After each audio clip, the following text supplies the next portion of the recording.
You are live. Great. So we're starting. So today's class is going to be on the Second Amendment. So I'm going to read the Constitution, then I'm going to read the things to be read at every meeting.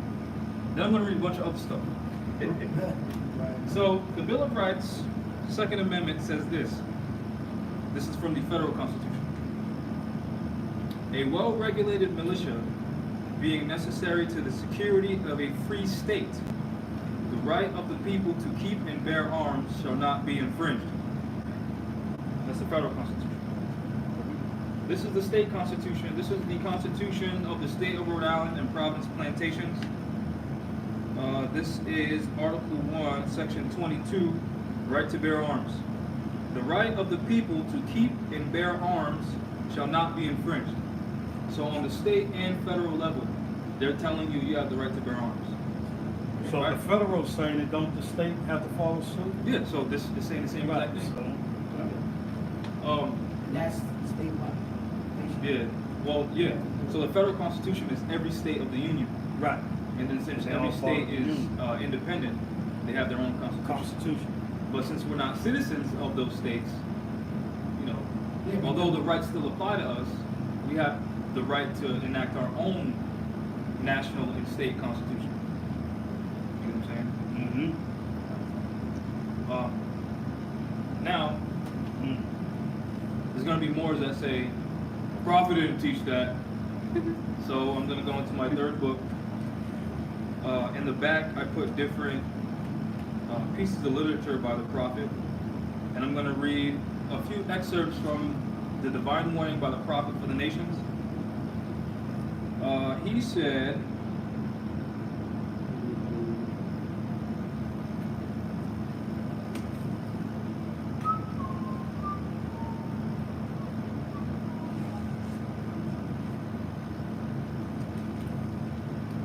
I'm hereby calling on all true citizens that stand for a national free government and the enforcement of the Constitution to help me in my great missionary work, because I need all support from all true American citizens of the United States of America. So the Prophet commanded that we enforce the Constitution, right? Right. So when we're exercising our right to bear arms, we're doing what the Prophet instructed, right?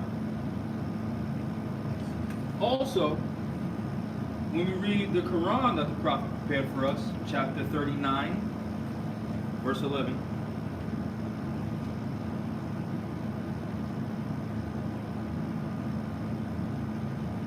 it is stated that while thy life is to others worth more than thy death, it is thy duty to preserve it. Meaning you have the right to self-preservation. Right? He said it's your duty. Meaning, at all costs, ensure that you go home alive. Right? So if there's people chasing you with guns, you might want to have what? To what? Protect yourself. Right? But I also want to show you how this is our religious book, right? So that's our religious belief, right? I want to show you how our religious belief is protected by the state constitution. Again, this is the Constitution for the State of Rhode Island, Article 1, Section 3. It says, whereas Almighty God hath created the mind free in all attempts to influence by temporal punishments or burdens, or by civil incapacities, tend to beget habits of hypocrisy and meanness. Then I'm going to skip a bunch of stuff. We therefore declare that no person shall be compelled to frequent or to support any religious worship, place, or ministry, which in the Holy Quran of Muhammad it says there's no compulsion, or there shall be no compulsion in Islam, meaning they're not going to force you to be or practice any religion.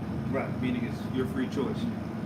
It also says, whatever except in fulfillment of such person's voluntary contract, nor enforced, restrained, molested, or burdened in body or goods, nor disqualified from holding any office, nor otherwise suffer on account of such person's religious belief.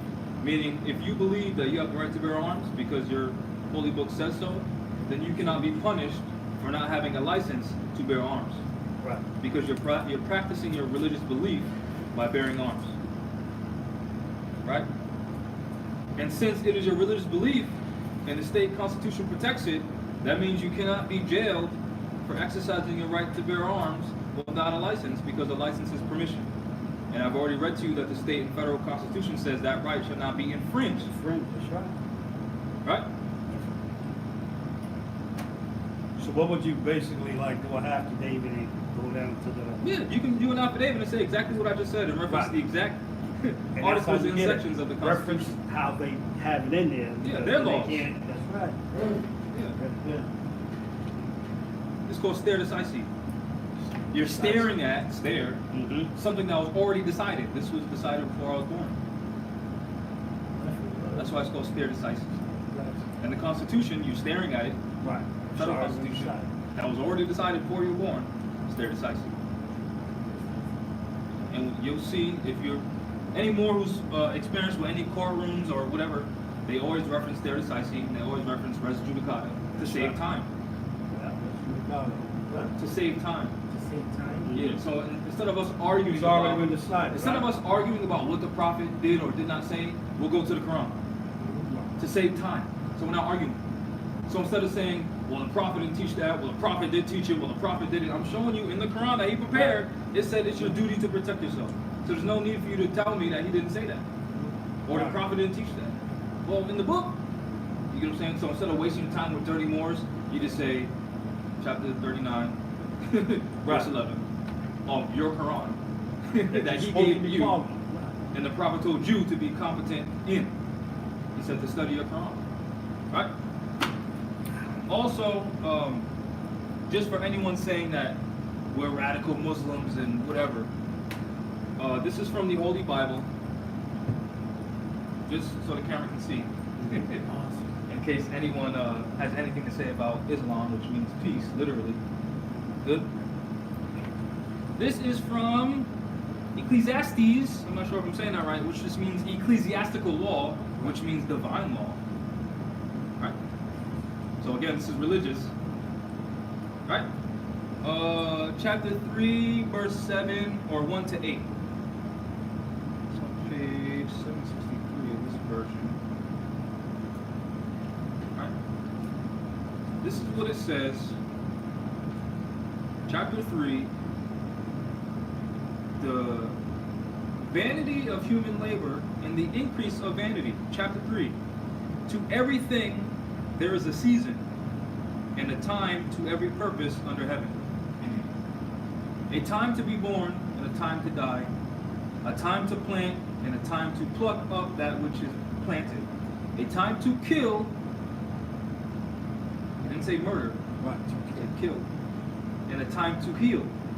A time to break down and a time to build up, a time to weep and a time to laugh, a time to mourn and to dance, a time to cast away stones and a time to gather stones together, a time to embrace and a time to refrain from embracing, a time to get and a time to lose, a time to keep and a time to cast away, a time to rend and a time to sow, a time to keep silence and a time to speak, a time to love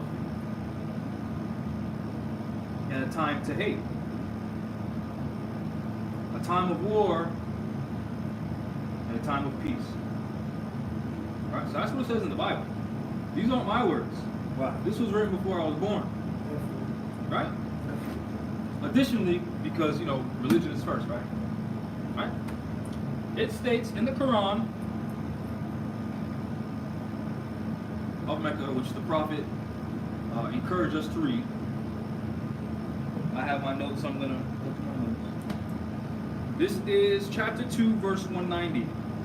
Remember, this is dealing with the Second Amendment. Everything that I'm reading is dealing with the Second Amendment and the right to bear arms and the right to protect yourself. The Bible says there's a time for war and a time for peace, right? That's right. A time to kill and a time to heal yourself Right. after taking a human life, because that's a big deal.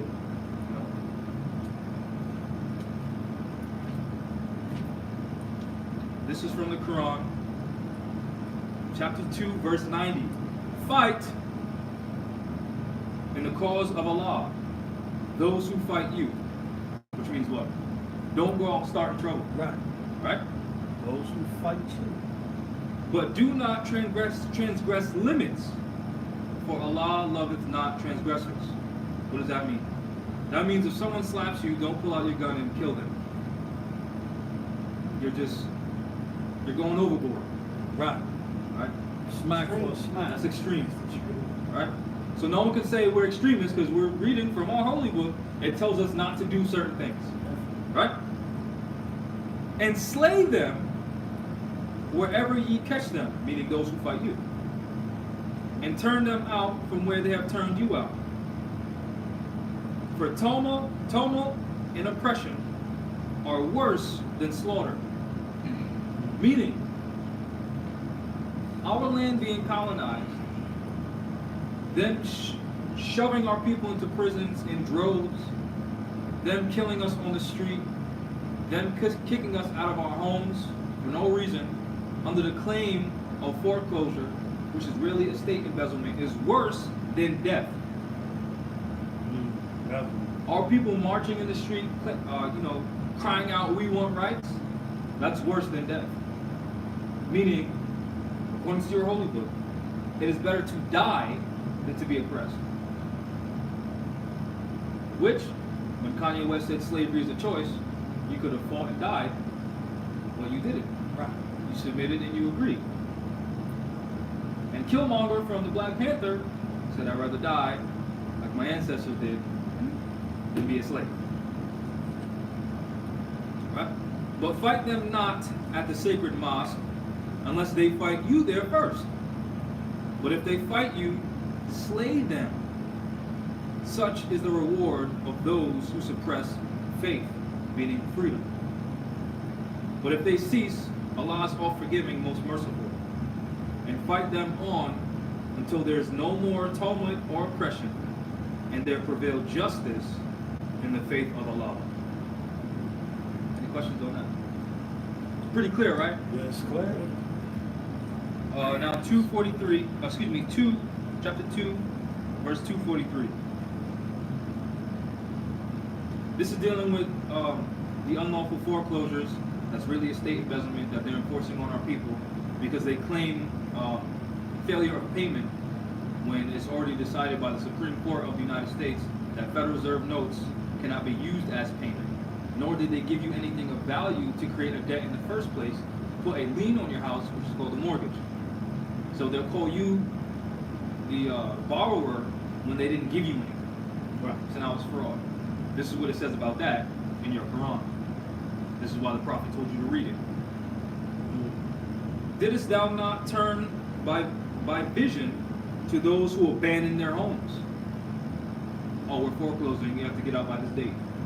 And then you just leave. They didn't put a gun to your head. They sent you a letter, you got up and left.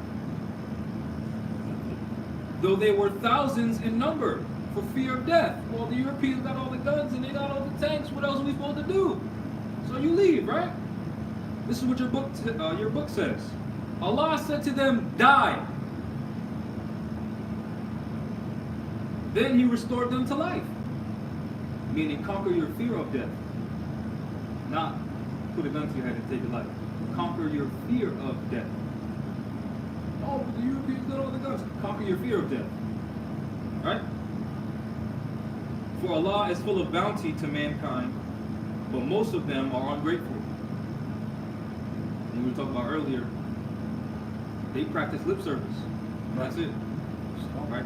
Then the annotations written by Abdullah Yusuf Ali, he stated, we are to be under no illusion about it. If we are not prepared to fight for our faith with our lives and all of our resources, both our lives and resources will be wiped out by our enemies. Remember, Islam means peace. Right. But what did your prophet say? We're for love, truth, peace, and freedom. Freedom. And once these principles are violated, then justice must then take its course. And who invokes justice? The people.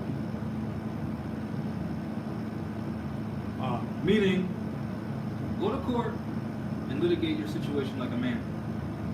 But if they don't respect law, then enforce the law. Which is why the Constitution says a well-regulated militia for a free state. The rights of the people to bear arms shall not be infringed.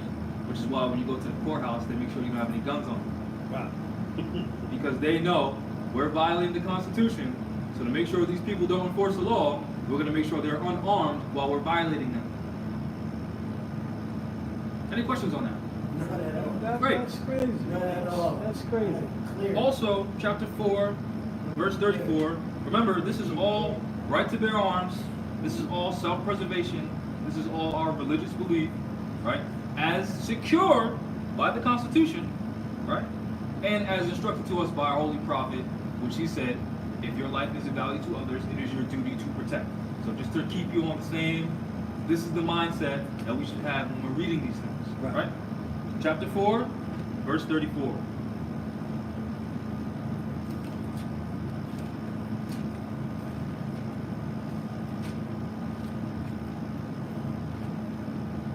Men are the protectors and maintainers of women. Any questions? Meaning, I don't want to say her name, but there was a Moabite. She was part of the consulate when I first started, and she shared with me that the Europeans kicked her out of her house with her children, and they were younger than 5, during the winter. Now, whose duty is it to prevent that from happening? Us. Man. But what are we doing? Shooting each other, going to the club, right? Throwing fiat on strippers, which you have the right to do that. But don't complain when your people are being oppressed and you're at the strip club. Don't complain. We want to be rappers, which is nothing wrong with rapping. You have the right to express yourself. But don't just rap, spend all your fiat on jewelry, while your mother still lives in the projects and she's being oppressed by Europeans. Don't complain. Well, 50 Cent, who's the creator of Power, right? Right? He did a money team event where they got a certain amount of fiat from their budget Correct. to just throw at strip club. Correct. How many of that got invested into any political organizations no. for the upliftment of our people? Speaking about nationality. Not at all. So now, since that's what we do, we have no right to complain about our oppression because our religious books tell us to fight. Right. Right? Which most of our people, they got the Christian cross on them, and they think that they're Christians, so even their holy book told them there's a time for war and a time for peace. Right. What's the difference? Right? Right. Another one, this is the last one. Chapter 24, Right. What was wrong? chapter 24, verse 29.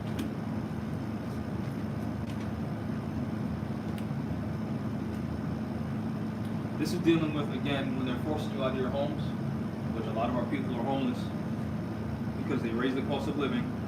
We could basically never, match that. And when you read House Resolution 25, Fair Tax Act of 2019, January 3rd, 2019, this current administration of Congress admitted that they're causing unemployment, that they're destroying our jobs and our families. They admitted it, which I got copies from the Library of Congress right here, certified, where I can read it to you, exactly what they said about what they're doing to us, right? So now all these people celebrating now, oh, the Congress passed a bill that $15 minimum wage. All right, watch the cost of living go up. Exactly. It's called stagflation, meaning it doesn't matter how much you make, they're gonna raise the prices on everything. So you might as well make $1 a day. That's like the area They doing it that I grew up in the Roxbury area. There buy no houses there because they're like $1 million houses, Yeah. and they look like crap. So I went on the outskirts, and that's where I got more from the so-called buck. Yeah. But even when I go there, I'm like, this is raggedy. It's like, That's to keep us out. but That's they're it. fixing it up, and the prices going sky high. Then you got some people that's less fortunate Yes. talking about they got a voucher, but they're sending them out Mm-hmm. because the Europeans are coming in, Yeah. so they can afford it because they're not going to make the same wage as them, and that's what they're doing. Nobody sees it. You're there for now, but gradually you're going to be forced to It's called go. gentrification. Exactly. So this is what your holy book says about that. Chapter 24, verse 29. It is no fault on your part to enter houses not used for living in, which serve some other use for you, and Allah has Ooh. knowledge of what you reveal and what you conceal. Meaning all our people living in Section 8, living in the projects, right? Struggling. Mhm. And there's an area out here with 14 abandoned houses, meaning no one's living in it. It is no fault on your part to enter houses not used for living in. That in law is called adverse possession. So your holy book is teaching you about civics, isn't it? Right. Which our religious belief says that, right? Mhm. Which the Constitution protects that, right? Now let me show you how our religious belief is actually a civil issue. Your It's Quran called mentions adverse it. possession, which the state of Rhode Island and Providence Plantations Superior Court recognizes adverse possession set at Title 34, Chapter 7, Section 1. So this isn't our opinion. This isn't merely our religious belief. It's constitutional law. Right. So instead of our people having to pay millions for something, since this is our land, which when you read the oral statements by the prophet, he said, children, you are home. Right. And the Europeans 5,000 miles away from home, meaning they can't tell you where you can and can't live on your land. Right. How come we're not doing adverse possession, which would have saved you a pretty penny, even though it's not real money? Right. Now the reason why we're not doing it is because we're not organized. Look how many people are in this room. Right. But the point of the Moorish Science Temple of America is to teach you those things so that you have a reason to come together so you can enforce your rights. So you don't have to be in the same condition that you're in. Because in the Holy Quran of Mecca, that the Prophet told us to read, it says, verily I say unto you that Allah will never change a condition for a people unless they change it for themselves. So while we're busy throwing our money at a strip club like 50 Cent and Bow Wow stealing it and whatever, and there's an argument about that, that money can be used for something else. Power does need the money. Would you say move something? Oh no, I'm just saying more than Oh. So now, hold on. Before I do the things we read at every meeting, I wanted to read this thing from the old statements by the prophet. This is what it says.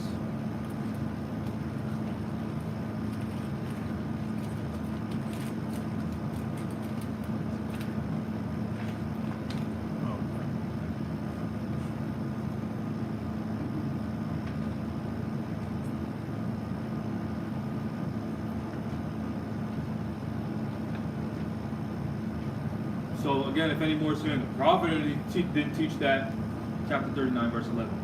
Also, oral statements by the prophet. I am a general as well as a prophet. So if you're a general, that means you have the what under you? Military. And that military is what? Armed. Or else you're not a general of shit. That's right. Can't imagine. I was Muhammad. Muhammad defeated the Roman Empire. When I conquered Rome, we went in with the sword. This is our sword of today. Right. You could hear the sword swinging. I cut the head of Rome off, pulled down the flags, sent letters to the other European governments, and asked them, was I right? They said, yes, Muhammad, you were right. Just let us have a place to live. The Holy Prophet said, I went into Rome with 72,000 men. And when I ran out of men, I reached down and picked up a handful of sand and threw it up in the air, and when it came down, there were soldiers seated on camels.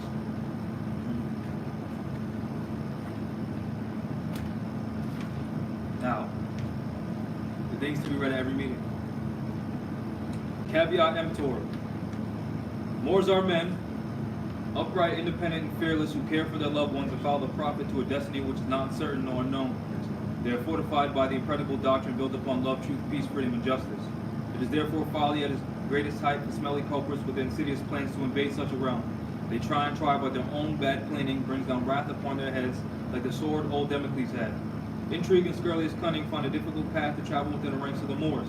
This is so because the Moorish movement has been well planned by Prophet Noble Drali, whose latent powers are abundant, unknown, and may be called into action as a matter of defense at any moment.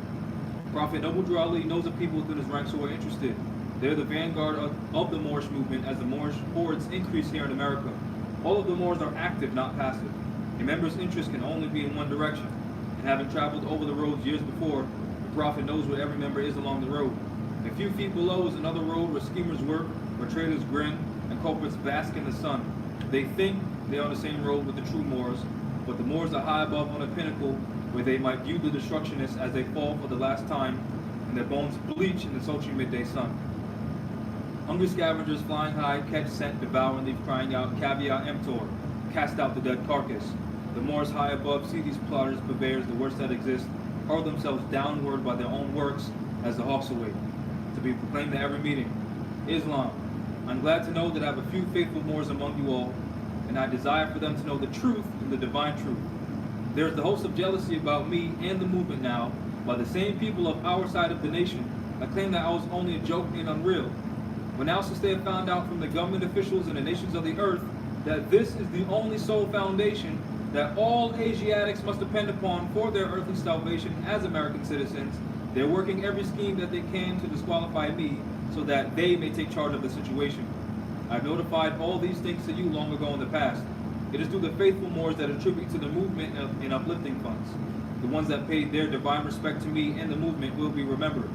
That is why I'm calling upon all faithful Moors to increase their faithfulness to me, your prophet, and your divine Moorish movement. I need finance and I need it badly. Never before have I needed finance so badly as I do at present, so I can shove aside the discord that is facing the nation. It all comes through jealousy because of my fame and nobility. The nations of the world will not recognize the movement without either prophet being head. It has been proven by my works, which I've performed in the past few years, Prophet Noble Drew Ali. To the members of the Moorish Science Temple of America, this is the instructions from your prophet Noble Drew Ali. Be faithful unto your forefathers' divine and national creed, that you'll be blessed for your good deeds that you saw in the flesh, which I just went some over those creeds, didn't I? That's right. Allah is the one that judges the world, and his judgment is on now, but the weak can comprehend it not. The end of time is drawing near, so says Allah to his divine prophet, I Noble Drew Ali. That's why many hearts have been turned to stone, and many have eyes to see but cannot see, ears to hear but cannot hear. At least they would be confounded of their sins. These are trying hours now, dear Moors, and every evil spirit is moving. They're trying every weak mind to overthrow and drag out the true foundation that has been laid, to cause confusions in the minds of the ones that do believe. But if you have the true love of Allah and the spirit of your forefathers, you fear not what you hear or see, but will sacrifice the utmost of your very life to protect your movement and your prophet. Watch your enemies, dear Moors. Your enemies are the ones that speak against your prophet and ridicule him to the very lowest, and the ones that speak against your divine and national principles of your temples. Act accordingly, and Allah will bless you for your good work. Peace, divine prophet Noble Drew Ali. The prophet warns all Muslims to read at every meeting. I hereby inform all members that they must end all radical speeches while at work, in their homes, or on the streets. We're for peace and not destruction. Stop flashing your cards at Europeans. It causes confusion. Remember, your card is for your salvation. Failure to obey these orders will be a severe consequence. We're for love, truth, peace, freedom, and justice. And when these principles are violated, justice must then take its course. Any member or group of members who hold malicious feelings toward the temple or the prophet, or violate the divine covenant of the Moorish movement, will receive their reward from Allah for their unjust deeds. All true Moors will and must obey the law as laid down to them by their prophet. Any questions on that? Great. If they lose confidence in their prophet, they should turn in their cardinal button, cease wearing their turban and fez, and return to the state where I, the prophet, found you. This is the holy divine movement founded by the prophet Noble Drew Ali. And if the prophet is not right, the temple is not right. The prophet therefore sending out the divine plea to all Moorish Americans that they do their part in protecting their prophet and the temple. This is an everlasting movement founded by the prophet through the will of Allah to redeem his people from their sinful ways. Peace, the divine prophet Noble Drew Ali. Now this last part right here. The prophet is therefore sending out the divine plea to all Moorish Americans that they do their part in protecting their prophet and the temple. This is a Christian church where the volunteers, well, the members of the church, there's certain volunteers that bear arms for the protection of the church. Right? So again, as I stated before, this class is about the Second Amendment. Your right to bear arms, your right to protect your family, to protect your home, and going over some, they call it weapon safety rules. So I'm just going to say weapon safety rules, although there's a difference between an arm and a weapon, according to Black's Law Dictionary. So, since I said that, I'm going to go into Black's Law Dictionary and read you the difference. So, this is Black's Law Dictionary, 4th edition. You get this on Amazon for like $150. So don't buy a pair of Jordans and invest in this bad boy. That's dusty. So we'll read weapon first.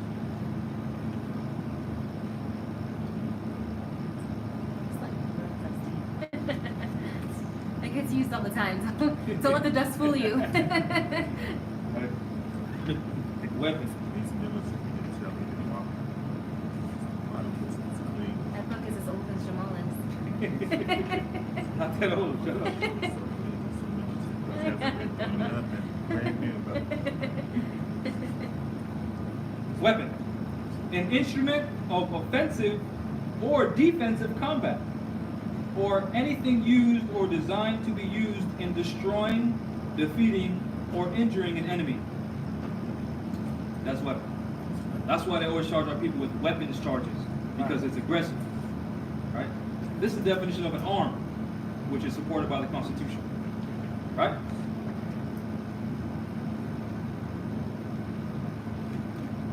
weapons training is every Thursday. You should have weapons training every Thursday. Yep. Or I still do the ABCs in my head, so don't be embarrassed. Or say. In the hand.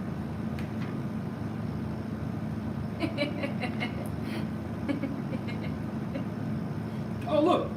I'll just read this first. Armed peace. A situation in which two or more nations, while actually at peace with each other, are armed for possible or probable hostilities. So you can still be peaceful and be armed. Definitely. Right?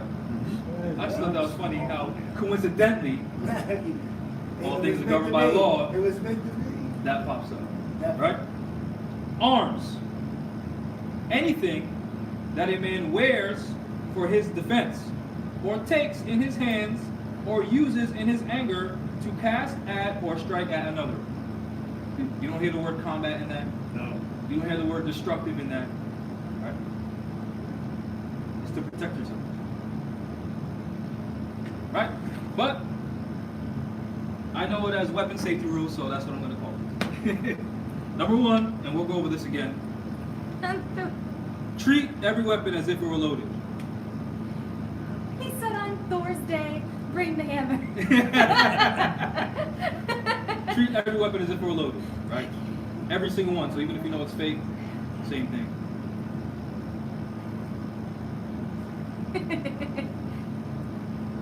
Keep your finger straight and off the trigger until you're ready to fire. Right? So you see that? This is unacceptable. Can you? How my finger's like that, that's unacceptable. This is how you're supposed to do it. Right? So just so you know, this is clear. You see that, right? There's nothing in the chamber, right? Clear, right? So if you're in a combat situation and you're not practicing your, second weapon safety rule and your finger's like this, and you get scared, right? You tense up, what's the chance of you doing this? Significantly higher if your finger was right here, because then if you tense up, you ain't pulling nothing. Right? This particular weapon doesn't have a safety.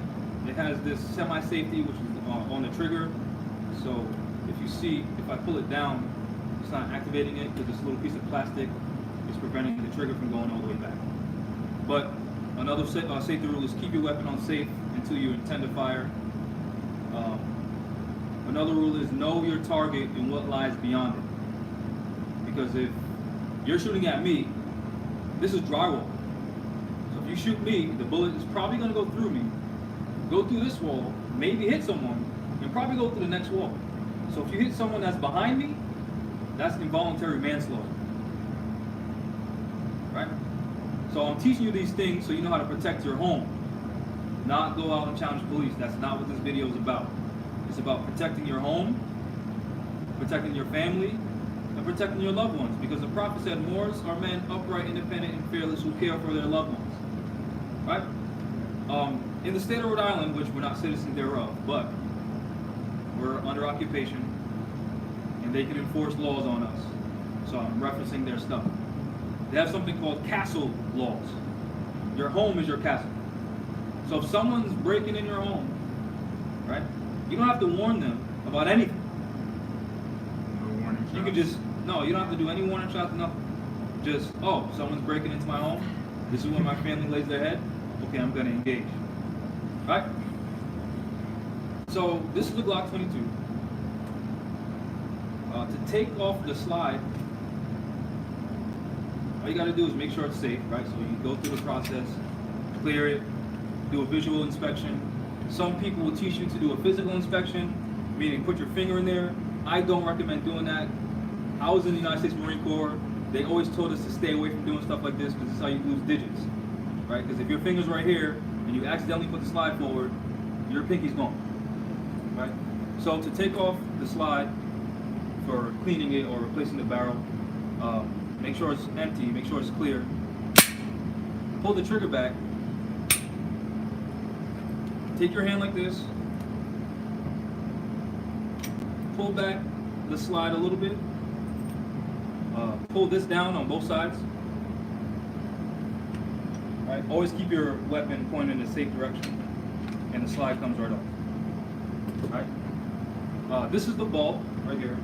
To take the bolt off to clean it, you push this spring down and out, and you see the bolt just kind of comes right out. This is the bolt chambered at 40. If you look inside the barrel, you see there's a spinning inside the barrel. That's called rifling. That's so when you pull the trigger, your bullet spins in the barrel, making it go further and faster. Right? All you would do is get some CLP and just clean it. You would clean this too if there's any, gunpowder residue on it, etc. Also, with every firearm, there's weapon conditions, and we'll go over this again on the actual PowerPoint that I put together.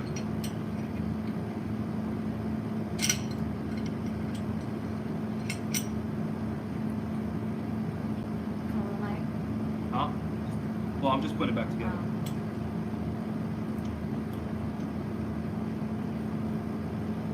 So to put it back on, there's these rails right here, and they line up with these slots right here. So you kind of just align it, slide it back, and then once you pull it back, you'll hear this click. Now it's on. Now it's not going to fall off. Right? So again, never accept a weapon that hasn't been cleared. Right? Because let's say I just committed a crime, bang, bang, bang, you'll hold this for me. Right? So anytime anyone hands you any firearm, they should do this.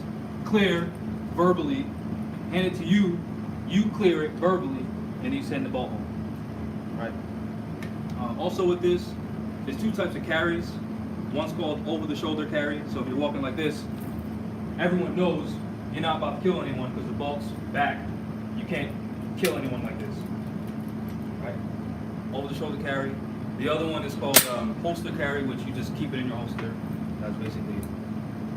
Right? Show over the shoulder again. Over the shoulder. You put the bolt back, and you hold it over your shoulder. That's it. So everyone looking at you knows it's empty. So no one should be afraid because it's empty. Right? Also, there's weapons conditions. Right? With the chamber being empty and no magazine inserted, this is called condition 4. It's a condition 4 weapon. Only thing you can do with this is smack someone with it, and that's basically it. Right? You're not firing this thing. Knock somebody out with it. Yeah, because the magazine's empty. Right? No rounds in the chamber. Condition 3 is, let's just pretend that there's live rounds in this. Condition 3 is magazine inserted, bolt forward, chamber empty, weapon unsafe. Right? So now let's also pretend that this is a loaded magazine. Condition 1 would be this. Round in the chamber. So condition 1 is round in the chamber, magazine inserted, weapon on safe. The reason why condition 2 doesn't apply to this is because there isn't a hammer. Right? And the weapon safety rules for this are the same for that. Right? So every time you put a magazine in, even if you know it's empty, always make sure it's clear. Every single time. It may seem tedious, but the reason why these rules exist is because with handguns, a lot of people shoot themselves with their own handgun. So if you practice, one, keeping your finger off the trigger, the chances of you shooting yourself decrease drastically to almost 100%. Right? Also, if you treat every weapon as if it were loaded, the chances of you accidentally shooting someone else drastically decrease. For a rifle,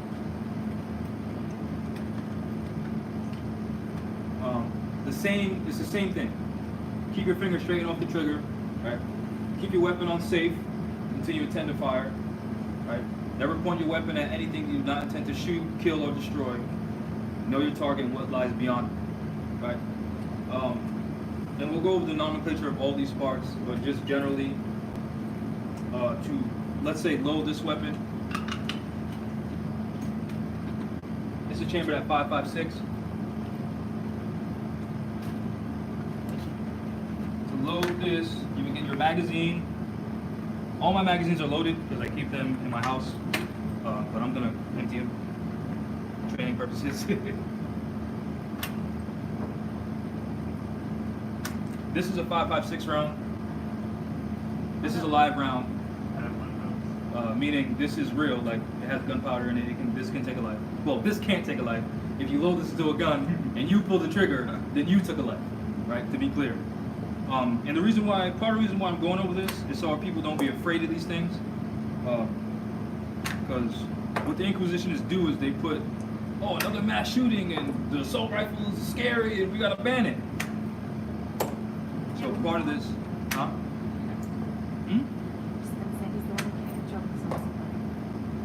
Huh? Who's the one who can't control themselves with rifles? Oh, shooting up schools? It ain't us. Sure enough, it ain't.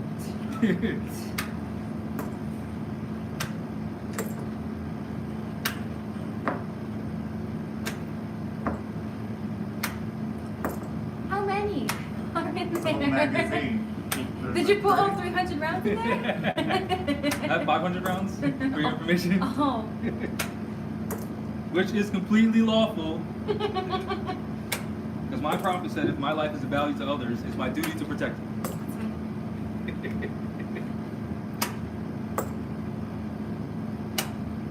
So how many fit in there? You can tell us. This holds 28.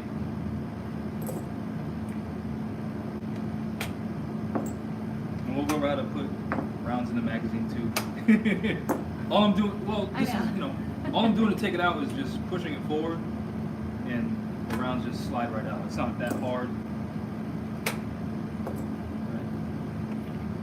Right. So everyone sees it's clear, right? So I'm going to show you how to put a round It's like a Pez dispenser. in the magazine. It pushes it up, right? What? Something inside Yeah, there's a pushes it spring. up. You can't see it on this one. Well, you can kind of see it. But for this magazine, this has the actual image of a bullet, so you can see which way your bullet's facing.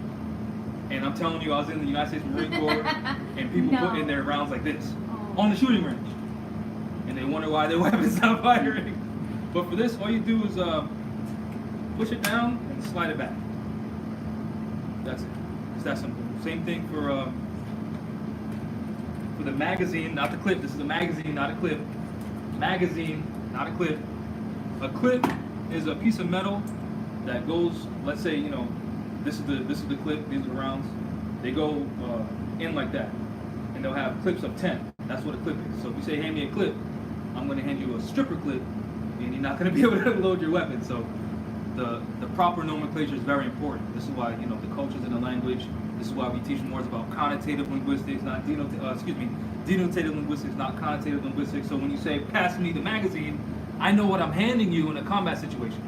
Because if we're in a combat situation and you say, "Yo, my weapon's dry, hand me a clip," I'm going to give you some stripper clips, and you're not going to be able to do anything.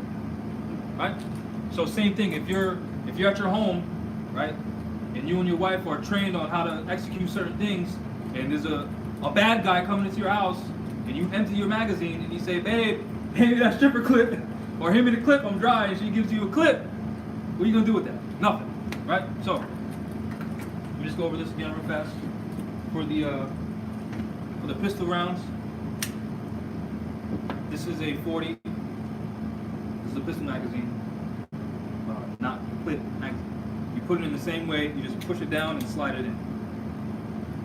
And since this is spring, this has a spring in it, the more rounds you have in, the harder it is to push it down. This is a spring to make sure that once you fire your weapon, it's pushing another round up, so your slide can push another round into the chamber. Right, so, back to this. Right now it's in condition 4. You see that the chamber, no round in the chamber. Right. To send the bolt home, you just press this button. Right.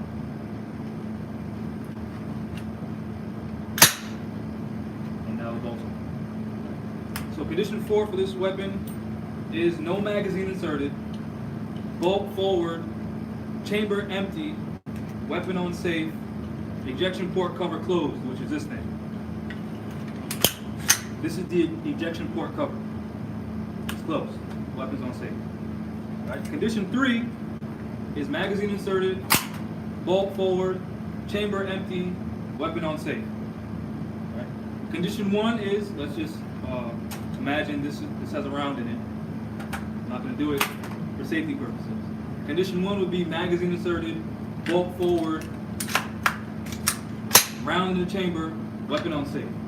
That means there's a bullet. That means now inside, just ready to go. in this imaginary loaded magazine, I just put a round in the chamber by racking it back. Right? But when an actual magazine is empty and you fire your last round, once the bolt goes backwards, it stays locked. So that way, if you're engaging, you go bang, bang, bang, and then nothing happens. You observe it. Oh, I'm dry. Drop it, and then put another magazine. Right? So the weapons safety rules and weapons conditions apply to both the handgun and the rifle. Right? Any questions so far?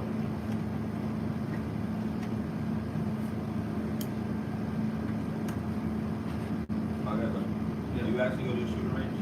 I haven't been to a shooting range out here, no. There's one though in the Bridgewater area, 90 and stuff. Every other national police. Because these Europeans are regulating everything, that's what. It's hunting season too. You can always go to the woods. As long as you have the proper equipment. So let me just put these rounds away. No questions. Let's see. Any questions in the chat? Overall? Huh? Overall? Yeah, Yeah. any questions?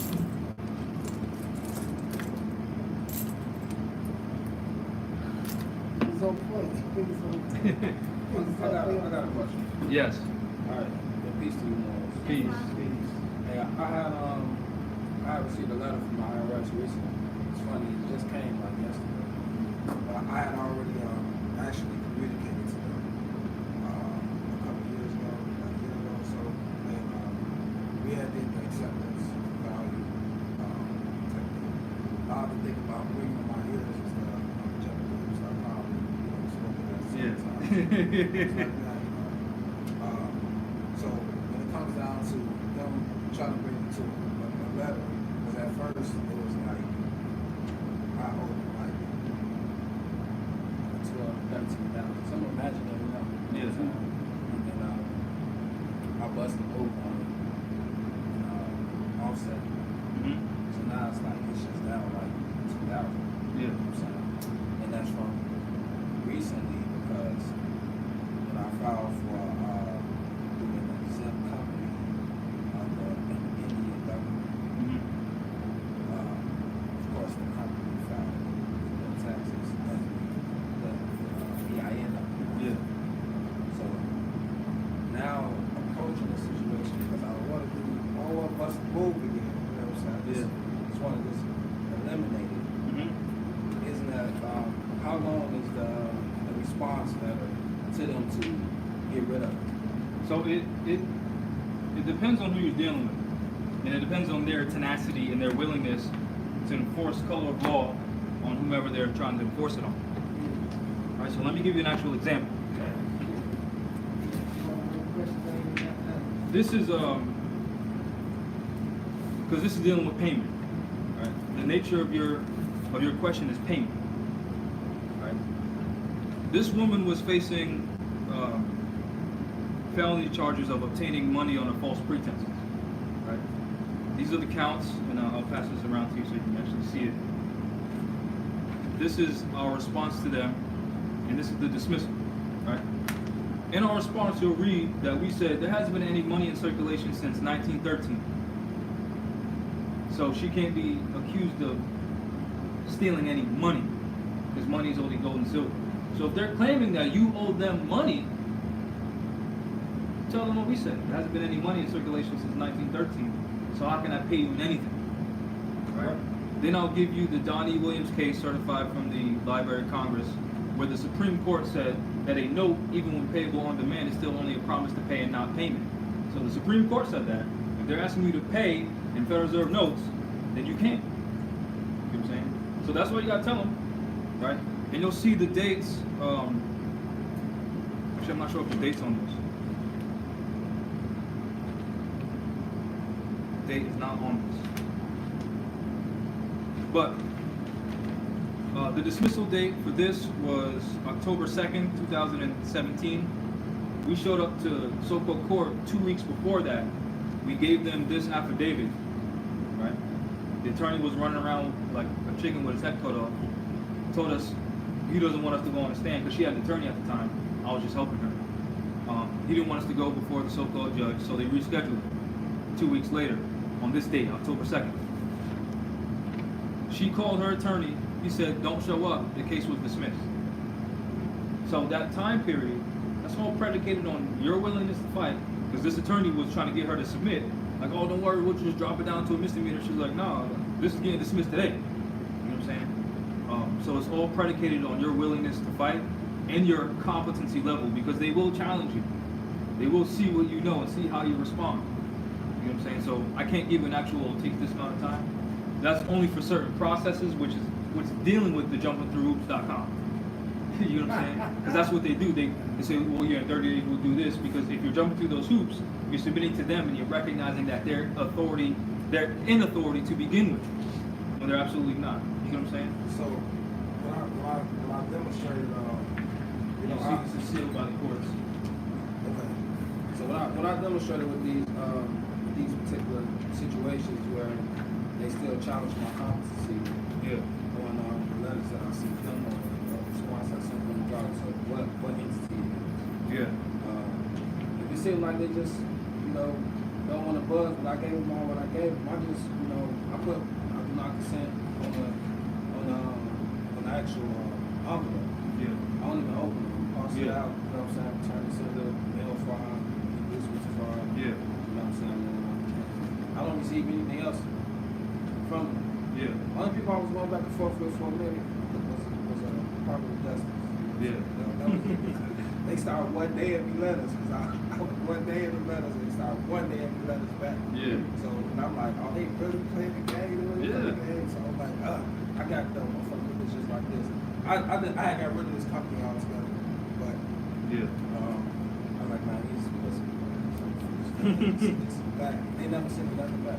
But it's from a court date that I was supposed to go to 2017, April 20. Yeah. I never went. So, in regards to, them, you sending them what you're supposed to send them, and then them not honoring it, Yeah. that's when we're dealing with war powers, where they're just enforcing shit because they have more guns than you do. So there's no other alternative or answer to that besides arm yourself. And do what the prophet said, live next to other Moors to protect yourself. That's it. Alright? And this right here is from the Library of Congress, House Resolution 5404, which states that the United States dollar has lost 96% of its purchasing power since the year 2000, and they admitted that they caused the Great Depression. So if they're asking you for money in Federal Reserve notes, you can't give them something that has no value. Right. And I was unaware of So feel free to pass this around, take pictures, but don't damage your tweets, because this is actually bonded from the Library of Congress. What? I'll get you. I never seen a pro warrant on this pro warrant on the child jurisdiction to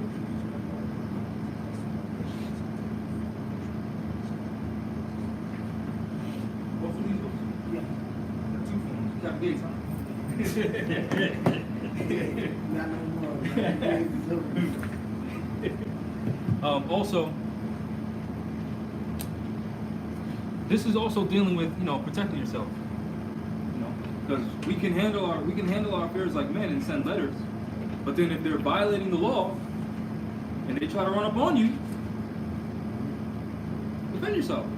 Now again, I'm not saying war with the police. That's not what I'm saying. Right. What I'm saying is link with Moors to prevent that from happening by communicating with the state and federal level diplomatically. That avoids war. Correct. Well, that has the potential to avoid war. Unite. That's where our head should be. Unite. That's where our head should be, but also right here. No. Also, one more thing before we get back into firearms. Wow.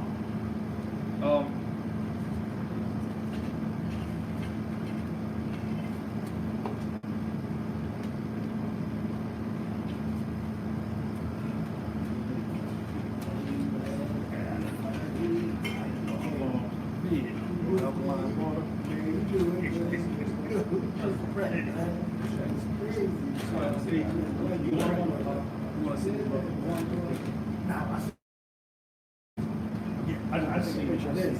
This one. These are the cops, they got a different library of Congress. Yeah. Keep them. You know? Oh yeah, this is the Donnie Williams versus the IRS Commissioner. I want to see that.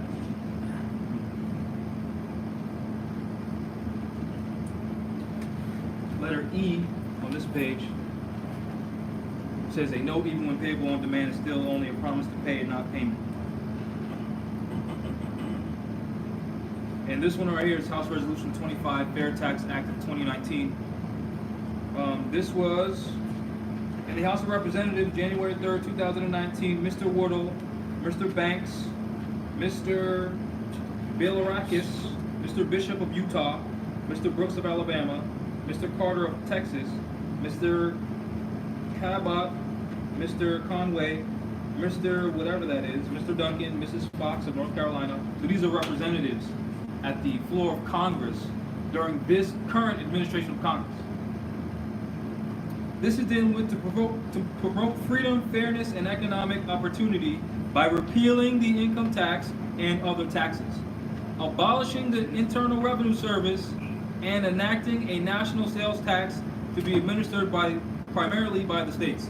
So based off reading that, to promote freedom and fairness and abolishing the IRS, that means while the IRS is still existing, there is no freedom and there is no fairness, right?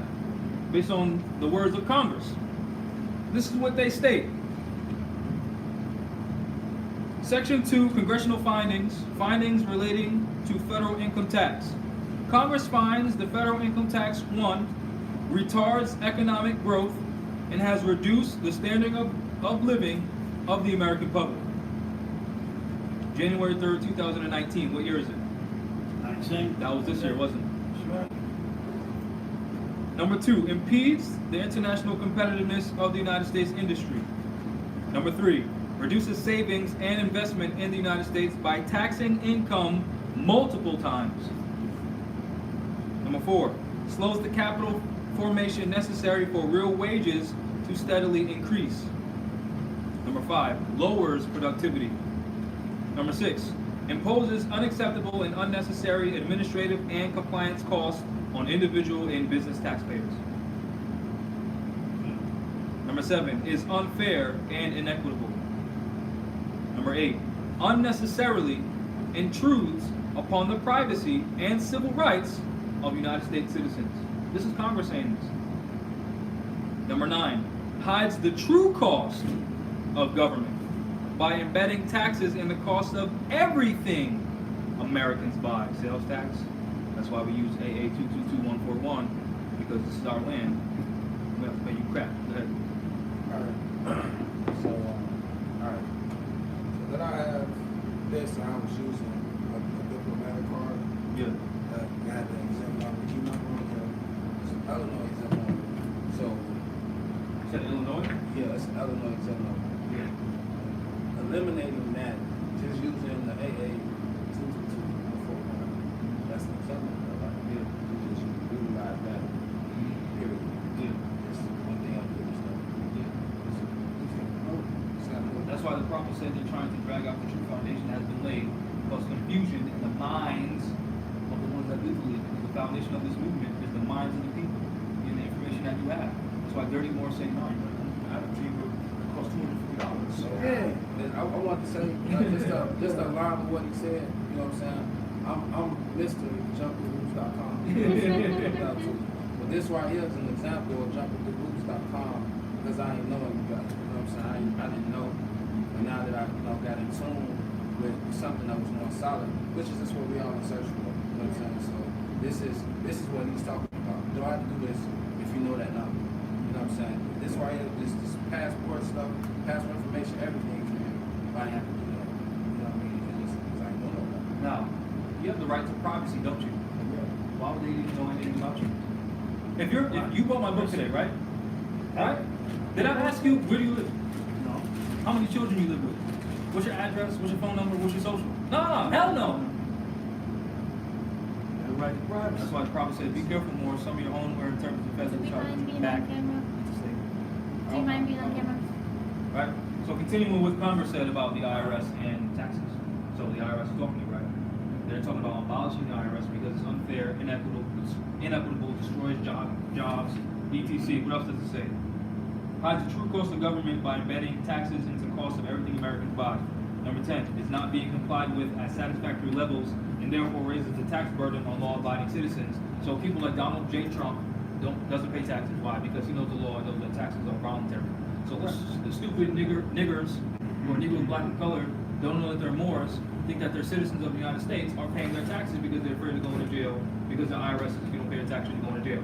So that tax burden is now being put on us, which when you read the old prophets, old statements by the prophet, he says you're going to be taxed to death. So now the current administration of Congress is telling you, we're destroying your jobs. We're destroying your families through the IRS and the federal income tax. Right? That's what they're telling you. So now if you continue to pay the IRS, are they at fault? No. Why? Because they just told you. So now if I say I'm handing out slaps at 7 o'clock, and you come here at 7, is it my fault that I slap you? No. Right? Same thing. What else they say? Impedes upward social mobility, so it don't matter how much you think you make, niggers, we're taxing you. That's what they're saying. I'm not saying that. They're saying that. Impedes upward social mobility. Which means it don't matter what you're a rapper? You're a millionaire, right? Taxes, give me. Right. So it don't matter, you got a doctor's degree, you went to Harvard, and you got an A, B, C, D, E, F, G, huh? Taxes. What else does it say? Findings related to federal payroll taxes. Congress finds further that the Social Security and Medicare payroll taxes and self-employment taxes, number 1, raises the cost of employment.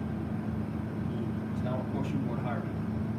Number 2, destroys jobs and causes unemployment. But they're going to tell you the Mexicans are doing that. They're going to tell you immigrants are doing that. But they admitted that they're doing that. Correct. So you can see, destroys jobs and causes unemployment. And then there's more saying, we're citizens of the United States. And they're doing this to their citizens. You agree with that? Yeah. This is HR 25, right? Yeah. Which you go on congress.gov right now on your phone.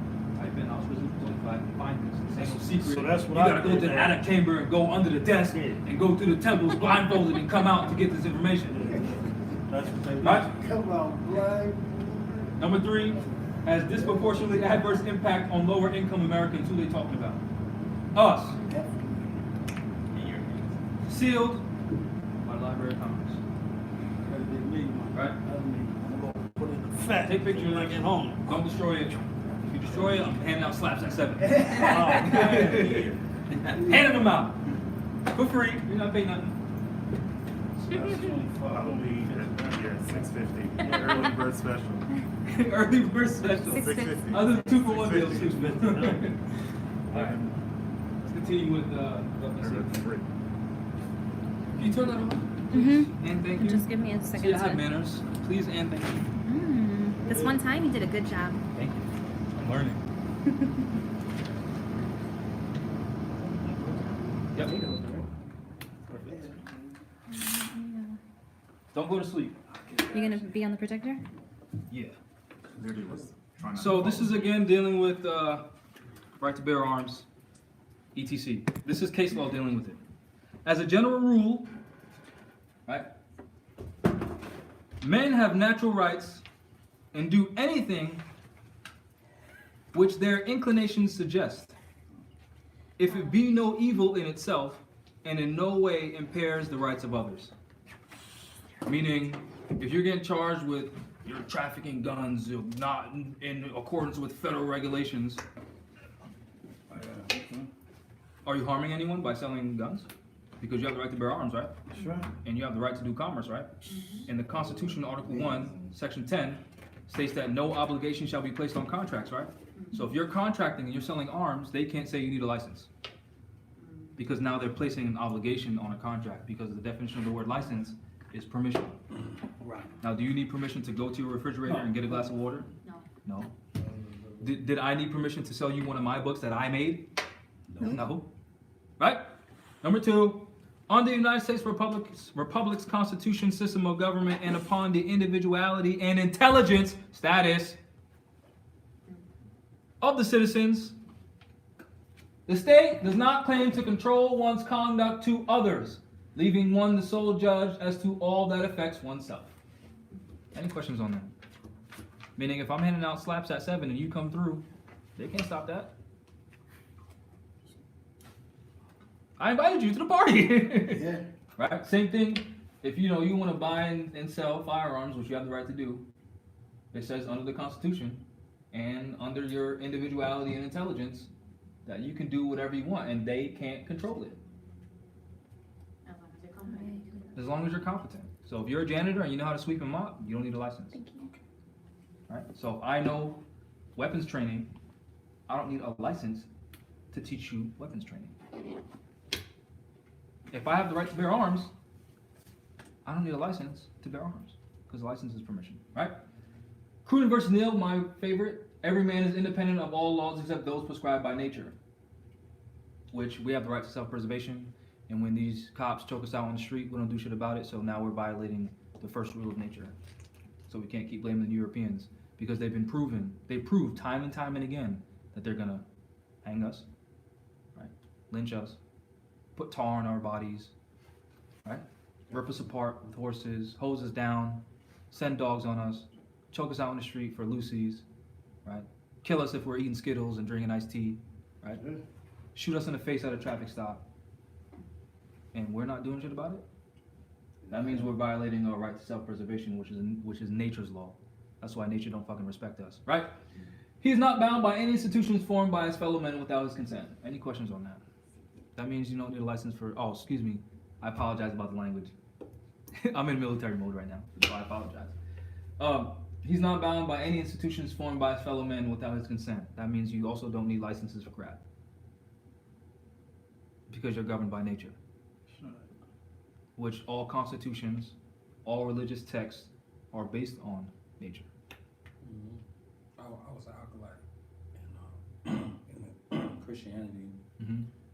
At that time, they had the laws like that, Mhm. where it said that we confirm that all sickness come from sins of nature's physical and spiritual law, Mm-hmm. and that aligns with it. Because if you're eating poison, that's where your sickness comes from. You know. Also, to show you how religious law and civil law or constitutional law or man law is the same. There's a scripture in the Holy Quran prepared by the Prophet that says, all living things are bound together by cords to every other living thing. There's also res judicata, or a decision from the Supreme Court that states when one man is enforcing the Constitution, he's not doing it for himself, but doing it for the public good as a private attorney general. Because if I'm enforcing my constitutional rights, that means I'm enforcing yours. Because if they come at my family, whose family's next? Because we're bound by cords. Right? Which, dealing with the Hitler situation and so-called Jews and the muddy story that they put on Hitler, no one cared about what was happening to the Jews because it wasn't happening to them. Right? So they were disarming the Jews, and now we're like, all right, cool. But once they started getting disarmed, they didn't like that. You know what I'm saying? So now if we see a Moor being violated and we don't do shit about it, we're the dumbasses who didn't do shit about it. So now when you get violated and no one does it, no one's there to protect you, well, you didn't protect your brother, so what do you expect? You gotta help Sharon too, by the way. I'll talk about that off camera because, yeah, I'll talk about it off camera. But just for that situation, if Moors were armed and trained and willing to protect who they claim are their officials, those Europeans wouldn't have been able to just walk up on her and just snatch her. Show me them doing that to Chinese people. Show me them doing that to Germans. Show me them doing that to any other nation of people. Yeah, we're kind of trained to just watch and just Yeah. do nothing. Like whenever And submit to them. whomever Record it. moves to this country, they're kind of lose their kind of quote unquote courage to do anything because they're following The herd. The sheeple, Yeah, the sheep. which we just And submit. the people who are going to do something, they'll watch you just die too. Like, Yeah. Okay, the next one, the next one. the You're a next one. martyr, yeah. Yeah, I don't want to be martyr for anyone. Yeah, me either. F that. That's why I'm teaching you self-preservation, That's right. not be a martyr for these people who ain't gonna do shit for you. Yep. So, right here, as a general rule, men have natural rights to do anything which their inclinations suggest, if it be no evil in itself, and in no way, I read that already.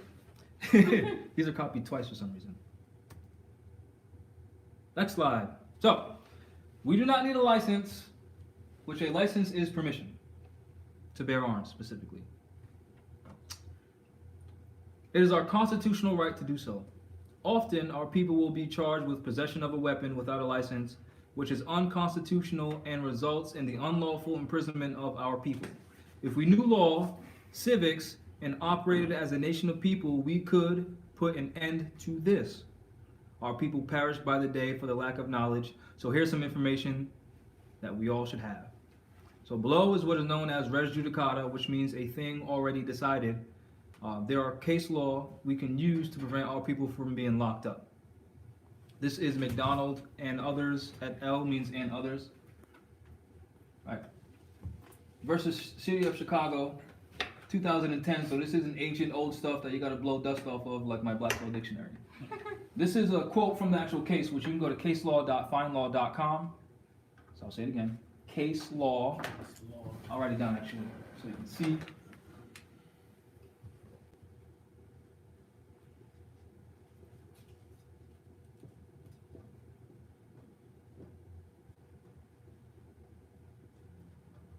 You can go to caselaw.findlaw.com and research these cases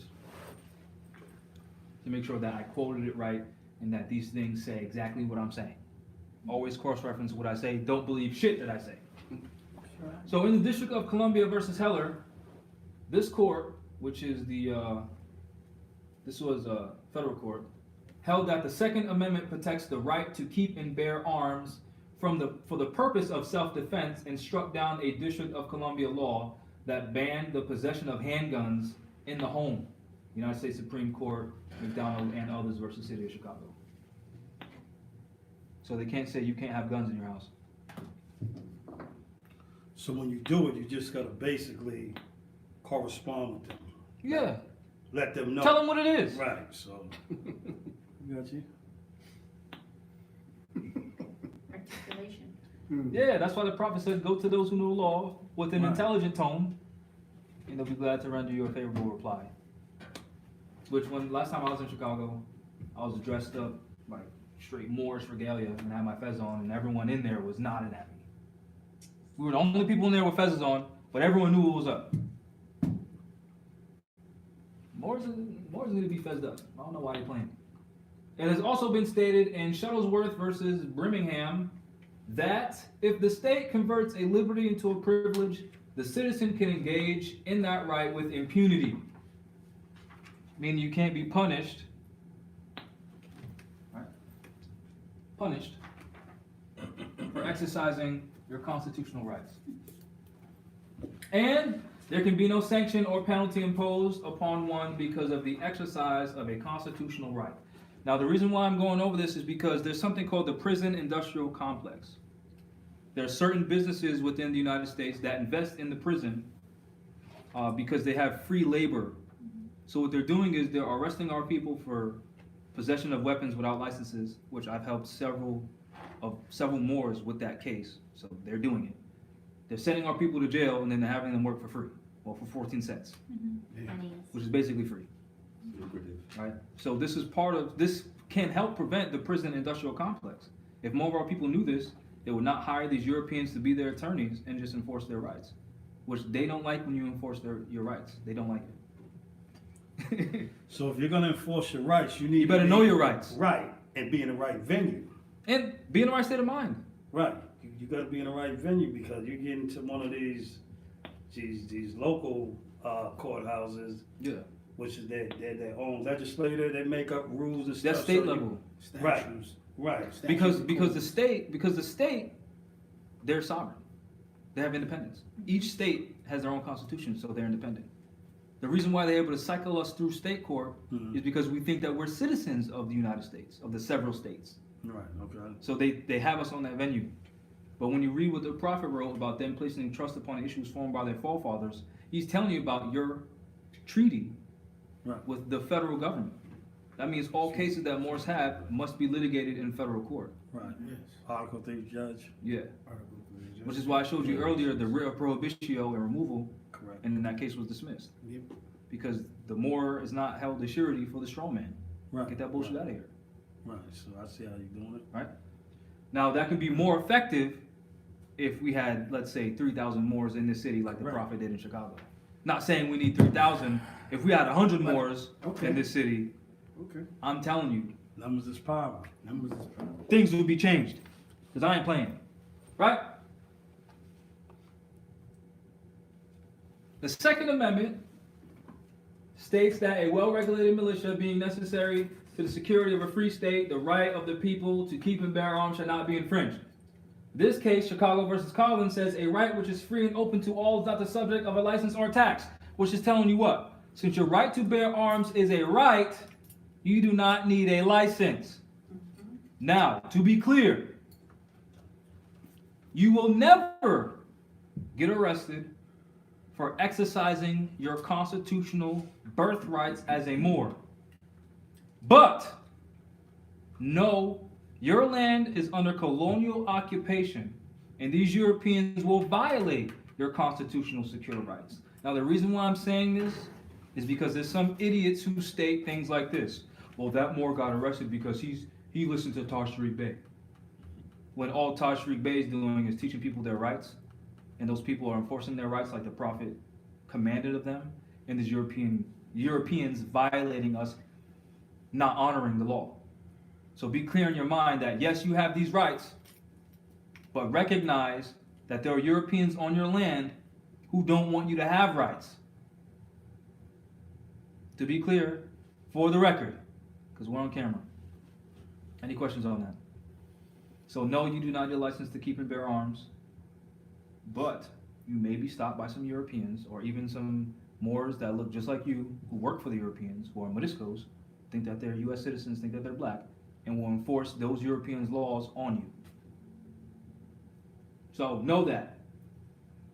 The Second Amendment to the United States Constitution protects the individual's right to keep and bear arms. It was ratified on December 15th, 1791, as part of the Bill of Rights. In the District of Columbia versus Heller, the Supreme Court confirmed that the first time that the right belongs to the individuals for self-defense in the home. Here's the definition of license from Black's Law Dictionary. A license is a certificate or the document itself which gives permission. Now it said it's your right, so do you need permission? No. So do you need a license to bear arms? Definitely. Definitely Do you need a license to buy arms? Definitely Do you need a license to sell arms? Definitely not. Do you need a license to carry arms? Definitely not. Do you need a license to carry arms loaded? Definitely not. But in the state of Massachusetts, they'll tell you needed a license to buy a long gun and a handgun. Yeah, they do. So that's an open declaration of war against not only the Constitution but the people, because now they're infringing upon your constitutional rights, which is treason. But if you don't enforce that, then they get away with it. Yeah, I went to a class before and I got the certificate, all that. Yeah. but It's bullshit. it's bullshit. Huh? Because they need to know where you live. It means They need to know where you live because they're doing a census on who's armed and who's not. I don't answer none of those when they come to the house. Census. Don't. Also, a license is authority or liberty. Census. We more than the census. We need this. Hold on. License is authority or liberty, which in the Marines they'll tell you. They tell us this thing about our free time. They say it's a liberty, not a right, because we sign our lives away to the military. Meaning a liberty can be taken away, a right cannot. So a license is a liberty given to do or forbear any act. Leave to do something which licensor could prevent. So if you go to some authority recognizing that as authority to get permission to do something, they can therefore say you cannot do said thing. Right?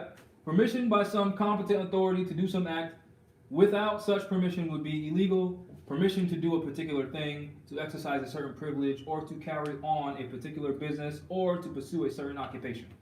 So, just to be simply clear, you don't need a license to bear arms because it's your right to do so. In Supreme Court cases said, a right which is free and open to all is not the subject of a license or a tax. Boom. Weapon safety rules. Rule number 1, treat every weapon as if it were loaded. Number 2, never point a weapon at anything you do not intend to shoot. Number 3, keep your finger straightened off the trigger until you're ready to fire. Number 4, keep your weapon on safe until you intend to fire. Of course, there are also additional rules. Know your target and what lies beyond it. Weapons conditions. Condition 1 is magazine inserted, round in the chamber.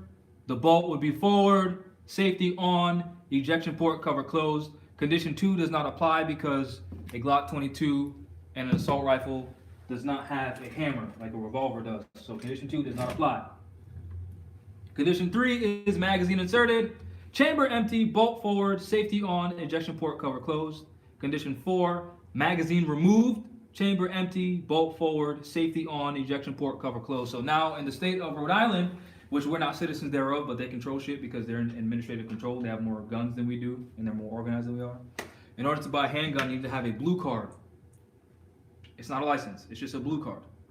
You just take a 40-question test that deals with weapons safety and weapons conditions. So if you want to buy a firearm, which you do not have a license for in Rhode Island, you still have to take this test to make sure you don't shoot yourself in the foot or in the leg or shoot your wife by an accident. So if you did do that here, can you carry it to another territory? No. Okay. That's why I keep telling Morris to move down here. Because there are also rules in the state of Rhode Island that if you want to walk around with this bad boy openly, you don't need a license. So now if we want to patrol our own neighborhoods with this bad boy, we can. And to change certain legislation, we'd be organized. This is speaking to them on the state level, which they're going to know we're going to be armed, so they're going to know that we're a force to be reckoned with. We're not approaching them with violence. We're approaching them with peace and showing them that we're willing to do anything to ensure that we get our peace and our freedom. And just say, hey, we already know we have the right to bear arms. Change some of your legislation as it relates to us because we're policing our own people. Because we're not citizens of the United States. And if you don't believe us, I'll show you the proceedings and debates from the 90th Congress, First Session, Volume 113, Part 12, June 12, 1967, certified by the Library of Congress, which states that the 14th Amendment is unconstitutional, meaning we're not citizens of said state. That's how we can approach them. If we were organized and there were more than 10 Moors here. Right. Because 10 Moors is not a nation.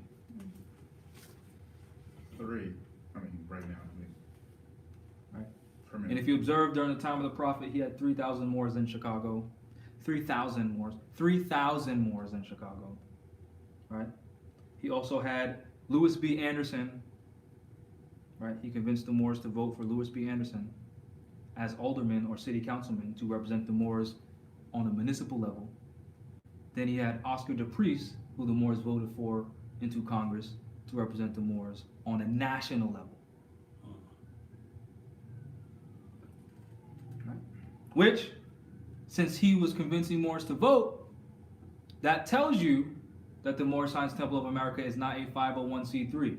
Because in order to get a 501c3 from IRS, which is unfair and inequitable, you cannot participate in lobbying, which is supporting any political campaigns. So any Moors claiming that we honor the prophet and we're a 501c3, they're telling you that they're dirty. You just don't know it. But now you do.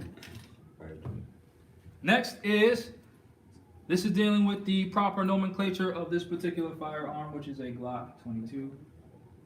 You see, this is called the front sight post. This is called the rear sight aperture. This is the ejection port. This is the muzzle. This is the trigger guard. This is the trigger. This is the magazine well where the magazine goes. Any questions? Great. So now when you're aiming at your target, what you want is for your target to be blurry and your focus to be on the front sight post, with the front sight post aligned equally in distance and flush with the rear sight aperture. That's how you ensure that you're going to hit your target. Any questions on that? Which at the end of class, I'll pass this around so you can look down the sights and focus your eye, because your eye's like a lens and you can see how your focus changes from this to your target. So as a rule, if you can see your target and not this, you're going to miss. But if you can see this and see your target behind it, you're most likely going to hit it. Right? Also, you have to deal with the way you pull the trigger. Right? So just to make sure this is clear. Clear, right? Mm-hmm. Everyone see that? Yep. Clear. Great. So when pulling your trigger, right, you want to make sure you're using this meaty part of your finger. And there's reasons behind that. And on this chart, you'll see what happens when you're not pulling the trigger properly or you're doing certain things. So if you're hitting up here, Like the bulb of your index finger? yeah, the meaty part, not the joint, the meat. Yeah. Right? So if you're focusing on your front sight post and everything's clear, everything's aligned, right? Your target's blurry, you got this flush with this, it's in the middle, and you're not hitting where you're aiming, chances are it's your trigger control or what you're doing with your wrist.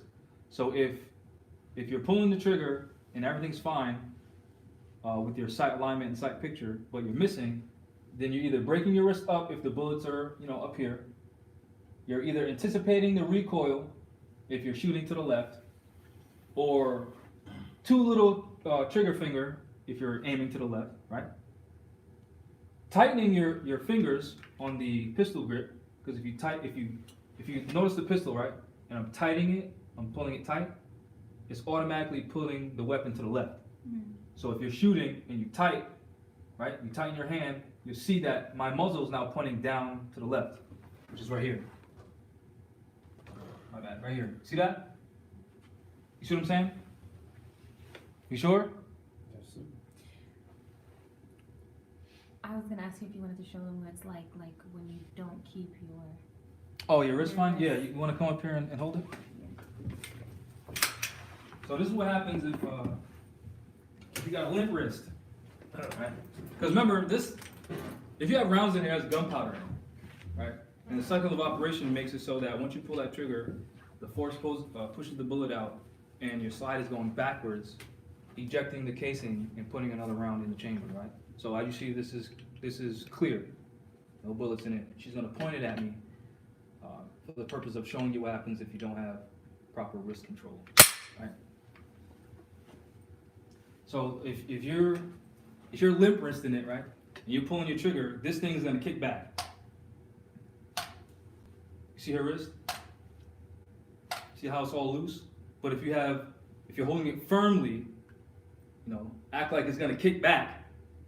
Now notice, right? Because this is what happened when I was showing her how to do it. She was holding it all willy-nilly, and I said, don't do that, right? So now you see how it's moving less? See what I'm saying? So that's the point of teaching you these things, because this thing is going to kick back, because that's what it does, right? Break it over. Shotguns suck. Definitely. Right? So you see this is breaking your wrist down or pushing forward, because you're anticipating the recoil because you're scared. Tightening your grip while pulling the trigger if you're shooting down to the right, or thumbing or squeezing too much of the trigger, and this is healing, anticipating recoil. Pretty simple, right? It's not that complicated. You don't gotta be a genius to shoot a gun. This is also dealing with your front sight post and your rear sight aperture. Theoretically or ideally, in a perfect world, if your sights are aligned, you're gonna hit dead center. Right? You see how the front sight post, which is the middle, is aligned with the rear sight aperture and it's flat, right? So it's shooting center. If your front sight post is not flush, you're gonna shoot above your target, right? If it's too much to the right, you're shooting to the right. If your front sight post is too low, you're shooting too low. If your front sight post is too left, you're shooting too left. It's not that complicated, right? So when you see these cops and you think, oh, they got all this special training, this is what they know. It's not that special, is it? It's not that complicated, is it? It's gonna take the bells off. There you go. Right? Now this is dealing with the rifle. Right? This is the same exact thing. This is the buttstock. It's adjustable. So if you're short, you'll put it in closer to your body. If you're tall, you'll extend it. It's called a buttstock. A lot of rifles may or may not have an adjustable buttstock. Right? This is called a pistol grip. This is called the iron sights right here. They flip up. So I put an ACOG on my rifle so I can see ×3. If this fails me in a combat situation, I'll just unscrew it, take it off, and flip up my iron sights and continue to engage. Right. It's the top one? Yeah, sorry. These are iron sights right here. They flip up, this piece right here. So if this fails for any reason, or it gets shot, and I can't use it anymore, I'll just unscrew it, take it off the rails, flip this up, and continue to engage. Right?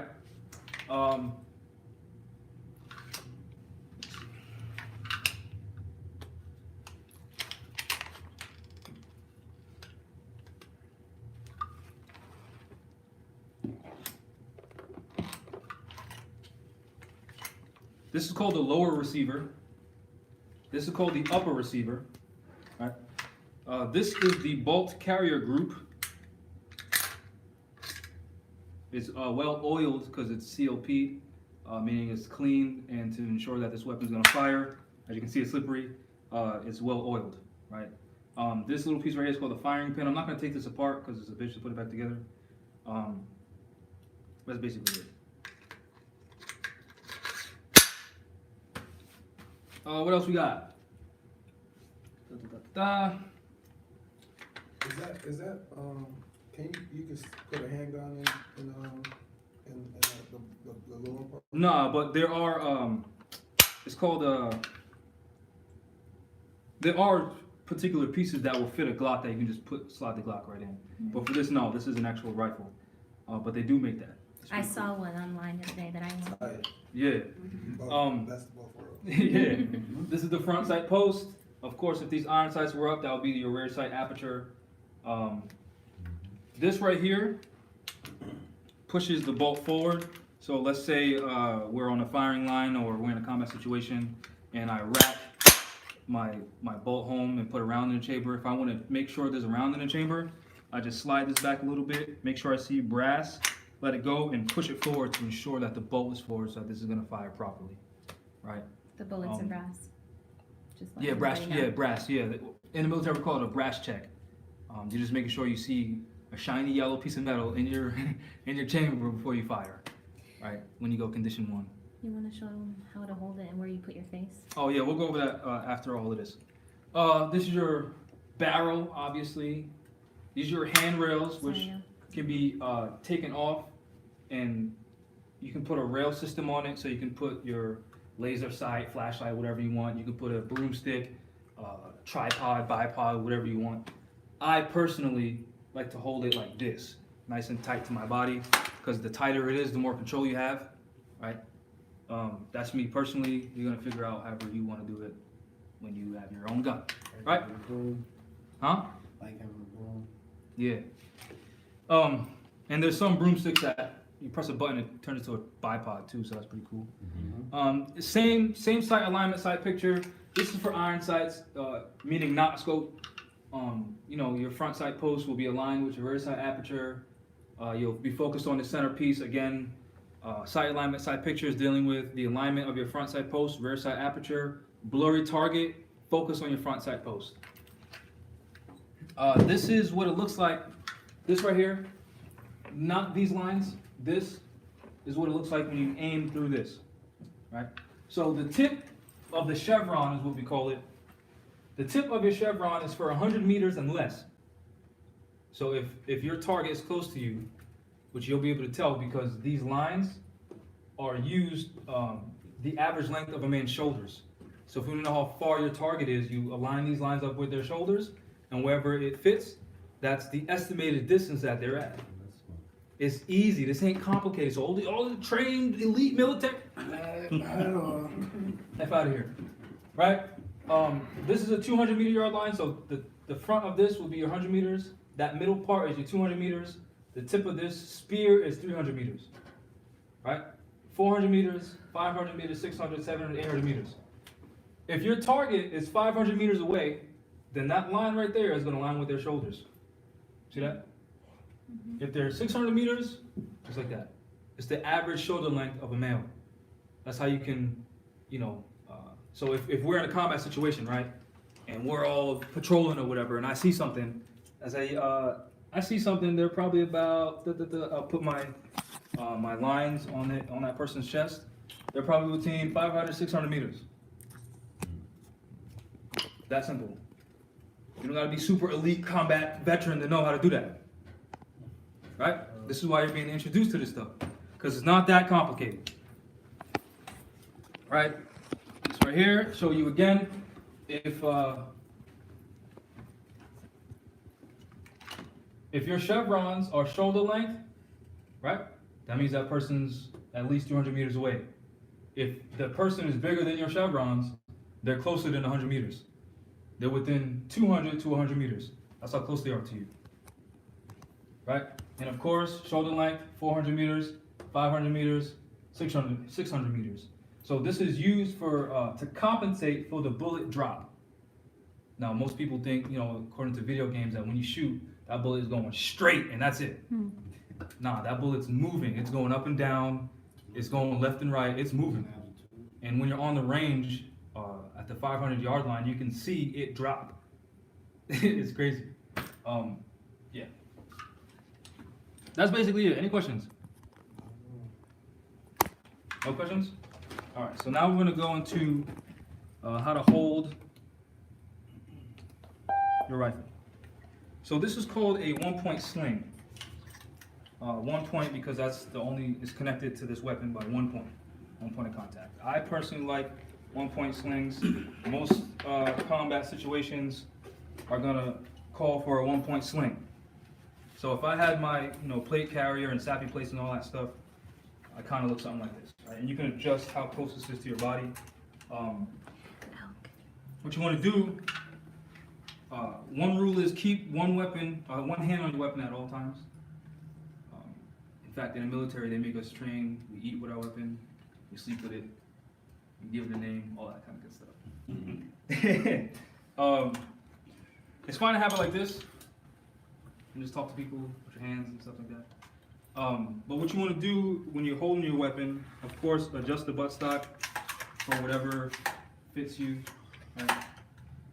I personally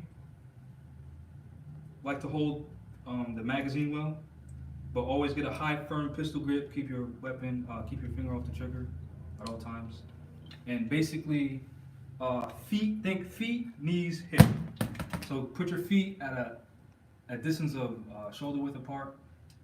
I put one leg back to anticipate the recoil, so I'm not standing flush. I have no center of gravity, so when I shoot, I'm going backwards. Right? So brace for that. So get your feet straight, slightly bend your knees. It's gonna look funny, but you push your butt out a little bit, just to, that's just what it is. It's almost like a golf posture. Yeah, basically.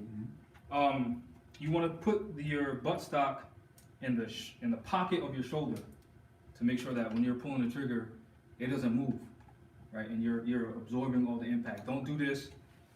A lot of women, and this isn't against women, but a lot of women will do this at first, But if you pull the trigger, that's going straight back. You know, because this has recoil. I did it. Yeah, and I showed her the proper way to do it. So, pocket of your shoulder, right? You bring it up, and it's something called a cheek weld. It's basically putting your cheek on your buttstock and welding it to make sure that when you shoot, it doesn't move. Because you have to have a certain amount of distance from your eyeball to this, because when you shoot, it's going back, and if you don't want raccoon eyes, you're gonna have at least an inch. Right? Because people will get a black eye from their own weapon. Also, when you're aiming down your scope, there's something called scope shadow. If you're not looking in your scope Sorry. fully, No, I just want to see how your face is when yeah, we'll when go you. that. If you're not looking in your scope fully, because you have this small hole and then this a bigger hole, right? So when you look through the small hole, your bigger hole should be about the same size, right? If you're looking through the small hole and you see something like this, you have scope shadow. Now you're looking at it at an angle. So now whatever you're looking at is not to scale and you're gonna miss. And once you actually hold the rifle, you'll see what I'm talking about. So you want a certain distance from your reticle or from your scope. So every time you put your cheek weld down, you have the right distance, so you don't have any scope shadow and stuff like that. What some people do is they'll put a piece of tape on their buttstock. So when you put your cheek weld and you see that there's no scope shadow, you put a piece of tape so you know exactly where to put your face. Right? So cheek weld is basically, they also call it chipmunk cheek. It's basically so your cheek is hanging over the rifle. You know what I'm saying? I know it's hard to see because I have a beard, but you know, that's basically it. When you're shooting your weapon, there's something called a natural respiratory pause, right? So if you pay attention to your breath, when you inhale, there's a pause. It's very subtle, but there's a pause there. That's the best time to shoot your weapon because nothing is moving, meaning you're not moving at all, which increases the chance of you hitting when you're shooting it. All right, can you turn the AC back on, please? Yes. Any questions so far? Great. So feet, knees, hips, right? So ensure that you have the proper combat stance. You got your cheek weld, right? And you're ready to engage. Make sure you got no scope shadow. A lot of times what we do in the military is we'll put a piece of tape on this because this is absorbing light from the sun or from whatever light source and making it so that you can actually see your reticle that's red inside. When there's no light, it'll be all black, so you can't even see the reticle. The reason why we put tape on it is because, you know, if you're looking at a bright light, it's distorted. So if your reticle is too bright, that means you're not aiming at the tip of your chevron, so you're probably going to miss. You get what I'm saying? So this is what it may look like. You got the tip of your chevron, right? And you have to aim right here. If there's too much light, right, illuminating this reticle, then it might look like that the tip of your chevron's up here, when it's really right here. Can we see that? You know what I'm saying? And you'll see that once you actually aim in. So there's a few shooting positions that we learned in the military. First one we do is sitting, which is very simple. You sit down. I haven't been in this position in a while, so my joints are kind of right. But what you want to do is never put bone on bone.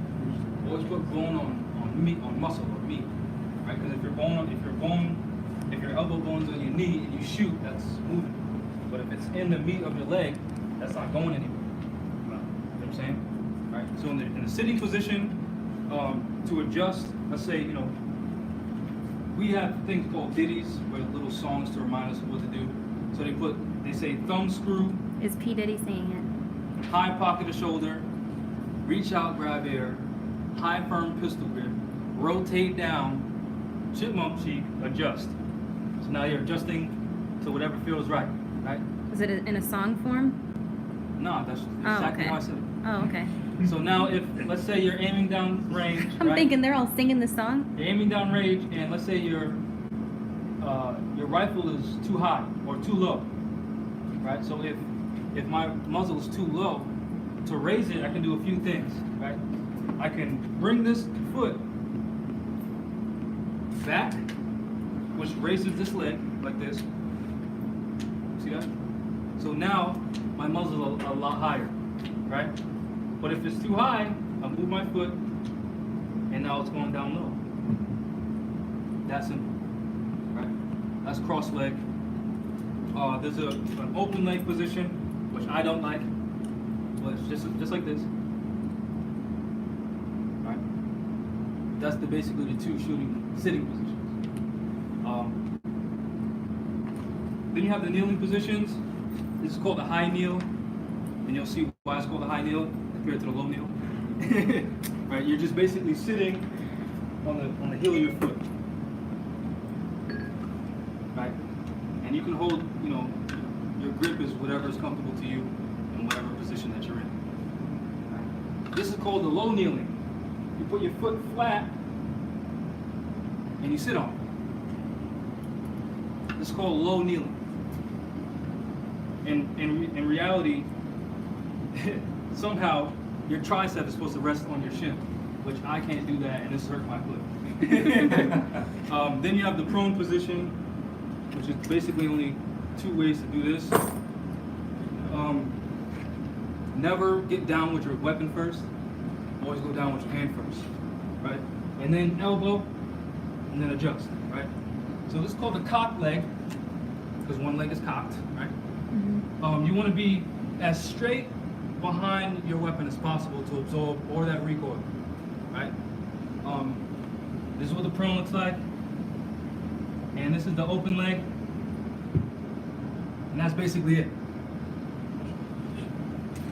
Then for the standing position, there's something called bitch hit. It's if you have like gear, it's to help stabilize your weapon. If you have a piece of gear right here, then you would put your arm on that for stability, or if you had side stabby plates or an IFAK or whatever, you put your arm right there and you do this for stability. They call it bitch hit. I don't know what else to call it, so if I'm offending you, I'm sorry. This is how I was trained. It's called the bitch hit. Right? You also have something called the, I forgot what this is called, but you basically do this for stability. And you can shoot like this. Right? Because you'll see when you're aiming down range, your reticle is moving because you're breathing. And if the wind's blowing, then you'll feel it. There's a lot of factors that plays into you shooting. Because the wind does blow, you do breathe, so your body's moving. And then there's of course straight square up. Most skilled shooters shoot in the bitch hit because it's more stable. So all you really do is this. Also, your feet are kind of like pointed in. I don't know why, it just works. Right? So It's almost like a you bow-legged basically do this and go straight down on your target. And you're just resting.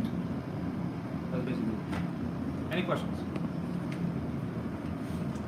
To clear this weapon, press this down. Right?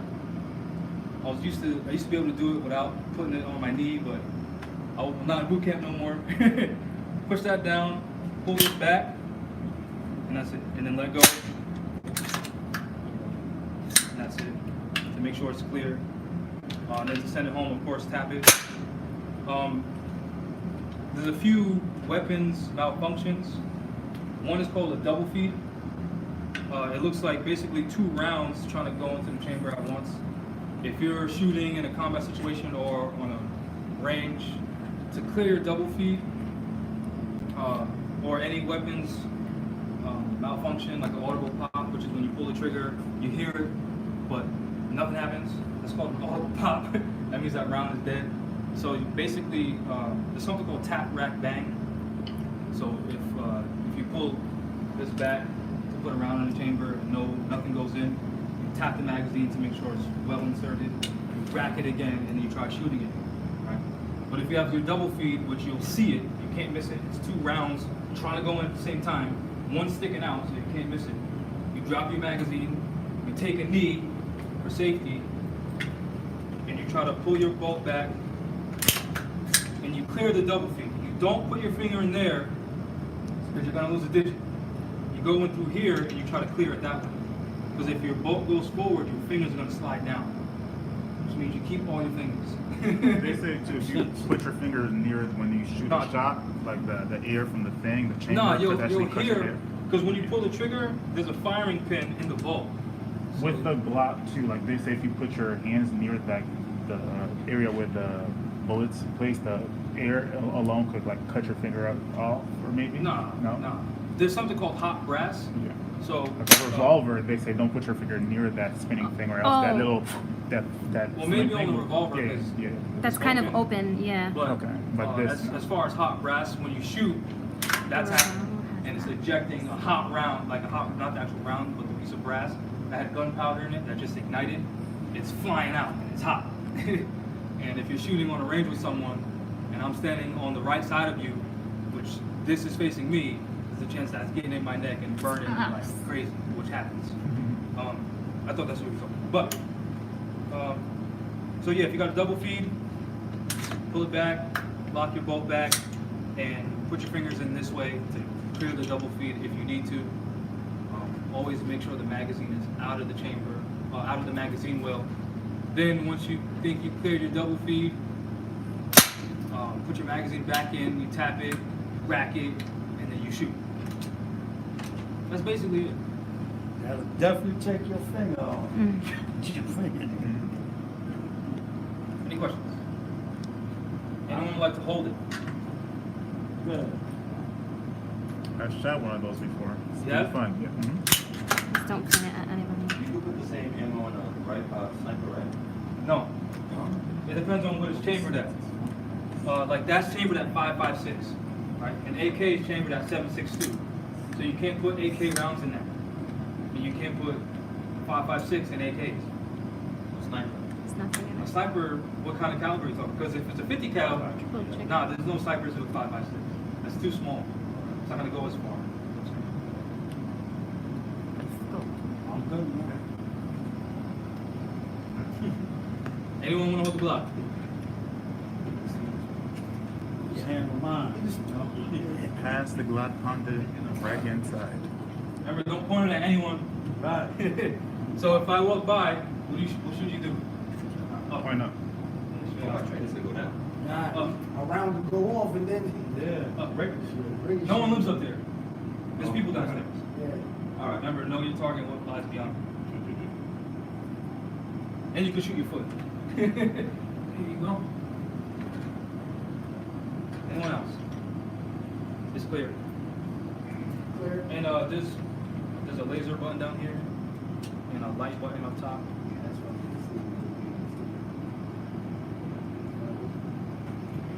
And then we can go over how to clear a room, you know, make sure you're supposed to go over that. Yeah, don't you pass it when it's down? Face it down. Yeah, or you can pass it up. Okay, so But- you're saying because of the people downstairs. Yeah, there's humans downstairs. Right. And when he walks treat, by. treat every weapon as if it were loaded. All right. So You since had he that in your walked by, hand. I cleared it, but I gave it to you. I don't know if you have bullets. So you could have put a bullet in there without me noticing. You know what I'm saying? Alright. So in that situation, if someone's walking by, I don't know what you know. You know, so if I'm walking by, just pull it up, 12 o'clock.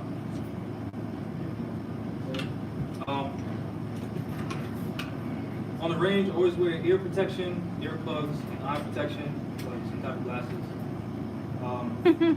Safety is paramount. Safety is everything. Safety, safety, safety, safety, safety is everything. Safety first. Safety is everything. Safety, safety is everything. Safety first. Yeah, it's like You safety. can't go wrong. you want to address some of these Moors who are being a bit negative about you teaching our people how to use guns and be safe about it, and Yeah, I'll go into that. I'll go into that. In the Quran that the Prophet prepared, chapter 39, verse 11, it says, if your life is useful to others, it is your duty to protect it. Also, in the divine warning by the Prophet for the nations, he said, I need all true American citizens who are interested in enforcing the free national constitution. And in said constitution, it says you have the right to bear arms. And the Prophet said, we're a nation of people, right? Every nation of people has a military to protect its national interest, meaning its people. So who else is going to teach our people how to do this besides us? Because they're doing this. Go check out the Europeans' YouTube. They're doing Oh, this yeah. for fun every day, Yeah. teaching their children. Yeah. But we're supposed to be afraid of this? Lil Becky. When they is have- teaching Lil Becky just shooting out rounds of pit Yeah. just really good. Like So 5 the years point, old. like, see Live that? public. Perfect. Point it that way because no one's over there. Right. Yes. What was I gonna say? Also, the point of this class was so our people are not afraid of this. You know, because a lot of people see this and they're afraid, as if this is gonna, you know, I'm gonna go murder someone and go outside and kill someone. Yeah. Nah. The reason why people are dying is because people aren't trained. You know, my brother-in-law was murdered because the gunman didn't know how to shoot. His intentions was someone else. But since he was a coward, he closed his eyes and just started spraying at a crowd of people. My brother-in-law, my nephew's son, was murdered because someone was untrained. At least be a trained killer if you're going to be a killer. I'm not saying go kill people, that's not what I'm saying. I'm saying if that person was trained, my nephew's son could still be alive.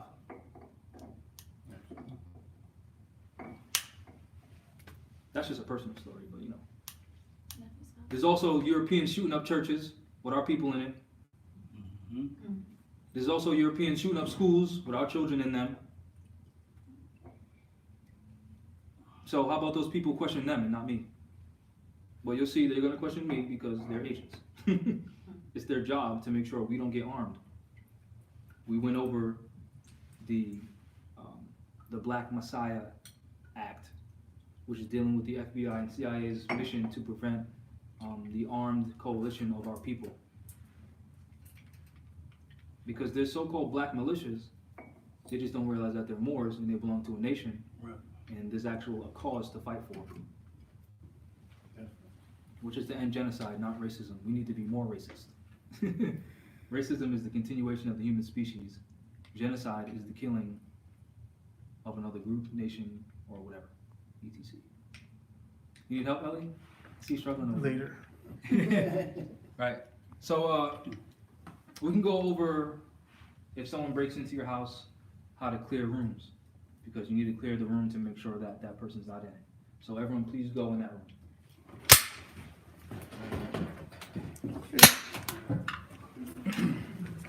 Hold on, I'm gonna follow you.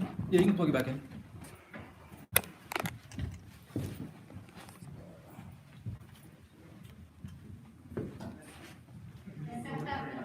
All right, so let's say you know, this is your bedroom or whatever, and you hear some knocking at the door or whatever at night. Knocking at her. Yeah. So let's say, you know, you grab whoever your rifle is and you want to go see what the hell's going on because you got a wife and children and a dog that you love and a goldfish, right? So what you want to do is, let's say this is the only way out, not that door, this is the only way out. What you don't want to do is this. You don't want to do this. Because they can see that muzzle and then grab it. You don't want to do that, right? You want to be a good distance away, and there's something called slicing the pie. So imagine if this is a pie. You're going to go up and down like this, slow, to make sure that they're not in the prone, right? Back up. Don't cross your feet because you can trip.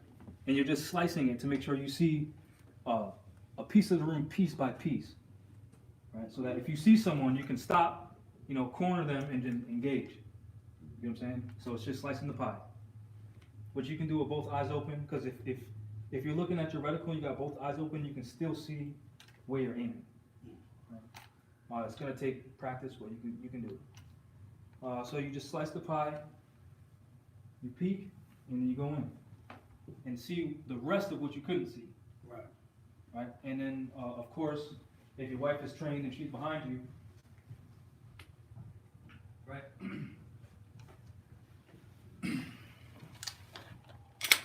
It's clear. Someone want to be my partner? Sure. Right. So remember, never point your weapon at anything you don't intend to shoot. I'm on your team, so don't point this at me. Right. So if you're behind me, I want you to put your left arm on my right shoulder and hold this down. Right. So this is how I would do it. Right. I want you to be behind me, How far? No, just like that, that's fine. And always, well, this is obviously our imaginary bedroom, so you don't have to look back. But if that's a hallway and it's 2 ways, you have to watch my back because I'm watching our front. Mhm. Right? So let's say I slice the pie or whatever, and then I go into this room, right? Once I go left, where are you gonna go? To the right. Right. To the right. You get it? It's that simple. Never enter a room by yourself, because if you're outmanned, then you're dead. You know. Also, if you don't want to kill the person breaking into your house, and you want to detain them, one person should always be pointing their weapon at the person, and the other person should be at an L shape to ensure that there's no crossfire. So if I'm, you know, if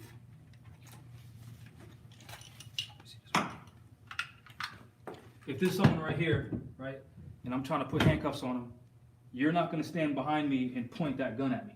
You're going to be over here pointing it at this person Trying to get the L. at an L Okay. shape to make sure that I don't get killed in any situation because you're on my team. It doesn't benefit you if I'm dead. It also doesn't benefit you if you're the one that killed me. You know, so if there's someone breaking into your house, you gotta arrest them or whatever, or detain them, then that's how you do it. Mm. It's that simple. And of course, everything, there's a rule in the military called self-defense. slow is It's smooth self-preservation. and smooth is fast. So the more practice you get in doing this, the smoother it's gonna be, and the faster it's gonna be. Yeah. Any questions? I wish I could practice more. So if you're, so let's move on to just more information. Well, we plan to have a. Oh yeah, so in the Rising Waters University, this type of training is gonna be mandatory for everyone, children, adults, women. Definitely should be. Let's say, you know, let's say there's a hostile situation and we're part of the Moorish Imperial Guard and we're trained men and we have to enter a building because they have one of our diplomats, right? Let's say we have to enter this room, right, and the door's closed. That door don't open the right way. All right, let's just pretend Maybe this is this closed. one? Let's pretend this is closed because we're already in here. Want to get behind me again? Yes. Let's say we're stacked. So this is called a stack. Put your hand on my shoulder again. This is called a stack. Imagine there's me, him, other people behind him, right? Everybody going. Yeah, everyone's going in, armed and ready, with rifles, pistols, flashbangs, frags, all that good stuff, right? If I'm ready to go in, I look back and look at him and nod, right? Then he's gonna look back, look at the other person, nod, to see if they're ready, right? Once the last person in the fire team is ready, they're gonna tap the person's shoulder in front of him, like that, until it gets to me, to make sure that they're ready, because I can't see behind me. I have to make sure I'm looking at this, just in case anyone runs out, right? Once I get that ready, I'm gonna look back again to see if he's gonna show me a flash grenade or a grenade, right? So if he shows me a grenade, I'm gonna say no. And then I'm gonna look back again. If he shows me a flash grenade, I'm gonna say yeah, right? Or whatever the situation's called for, right? So once I know that they're ready, once I know that we're going in with a flashbang or a grenade, I'm gonna open the door. As soon as I open it, he's throwing that thing in there, Right. right? I'm not gonna go back and then close the door. I'm just gonna open it, back the hell up. He's gonna throw it in. It's gonna go off. Soon as it goes bang, we're going in. Over your shoulder, right? Yeah. But once I actually rush in, then you let go of me, because I have to look left, you have to look right. Yes. The way we're trained is first person in goes left, next person goes right. Just so there's no confusion on who's going where. Right. You know, because in order to move as one, you have to think the same thoughts. Only way to think the same thoughts is to be trained. And to know, I go left, you go right. Right. So there's no questions. Makes sense. You know, no questions. If it's left, right, there's no questions. All right. Also, just as you know, key. Always look behind doors. Always look under tables. Always look under laundry, because there will be people hiding with dirty clothes. Because if they're hiding from you, they're hiding from you. Right? Behind doors, behind curtains. I know it sounds silly. Under beds. Just look everywhere. There's no silly place to hide, because if someone's hiding from you, they're hiding from you. Like if I wanted to hide, I can actually stand on this wall, and there's a higher ceiling, so I can climb this and then climb that. Which if someone's looking for me and they're not trained, they're only gonna look in here. Right. You know. So if our diplomat is being held somewhere, and we have to free them, we have to liberate them, because that's what nations do, then we have to know how to do it. Because these Europeans know how to do it. Yes, I do. In fact, at Paris Island and in Camp Pendleton, they're training hundreds of Marines every month. There's the graduation every Friday. And in my platoon, there was 78 of us. So that's 78 trained men weekly. Rolling along, man. And what are we doing? Years. Why are you training your people how to do this? That's what we're doing. Right. Any questions? Not at all. Great. So this will be mandatory in the Rise of the Moors University. We have live rounds. Well, I have live rounds. I want to go to a range soon, but I don't want to go to a European range. I'd rather go to Maine or something like that. Yeah. Go to a Moor's house. Definitely. And shit like that, so these people don't know where we are, what kind of training we have. Because the reason why they claim to be so elite is because you don't see what kind of training they have. They only show you a glimpse of what they can do. Right. They never show you the full training. Right? Some of this will be for you. You know, some of this won't be for you. It depends on what type of Moors are attracted to different things. Some people rather do administration. No such Some thing as a people- government without a military. There you go. Some people would rather do combat. Some people would rather do teaching. Some people would rather do teaching, medicinal stuff, whatever. There's more than enough for all of us to do. It just so happens I know how to teach and shoot a gun. And clear a room. And search people. 'Cause, excuse me. I was actually in the military. Blah, blah, blah, blah, blah. So, back in the room, please. Want to hang out? Yes.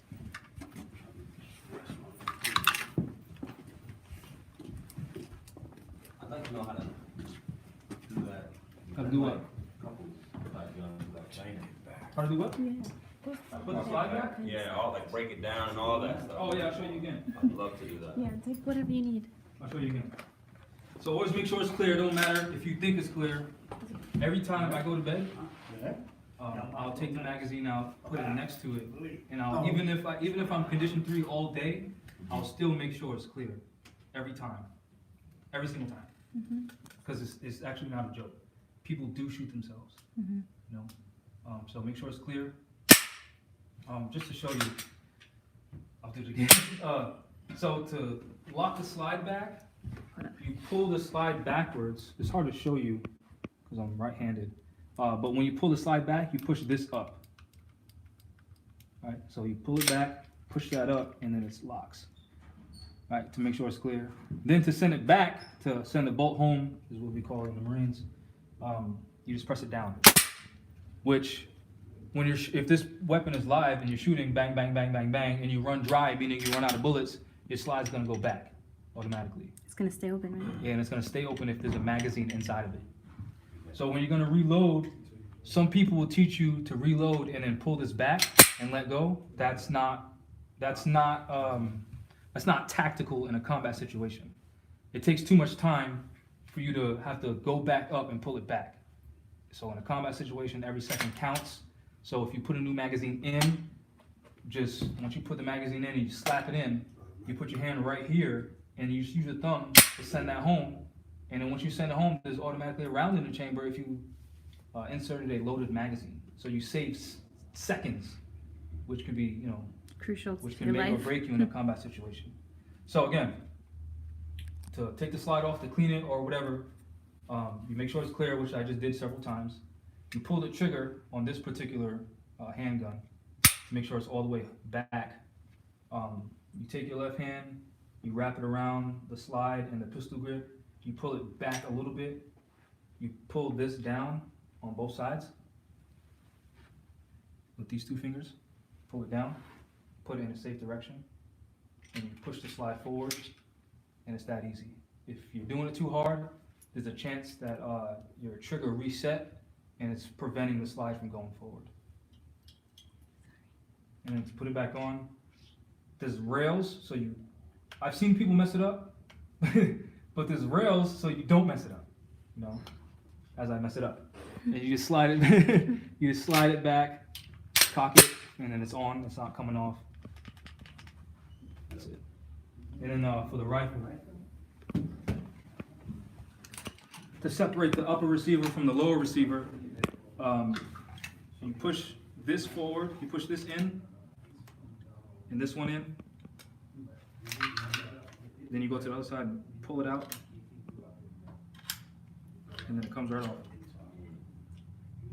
All right, so if you need to clean your magazine well after you fired it on the range, to clean your bolt, you just slide it out, take it out and clean it. In a combat situation, you clean your bolt last, because there's little pieces that come out to take the firing pin out and other parts of this. So in a combat situation where you need to engage fast, you don't got time to be putting little pieces back together, so you always clean your bolt last. Once you know you're in a safe area, then you clean your bolt. And to put it back on, you just literally line up the holes and you push it back in.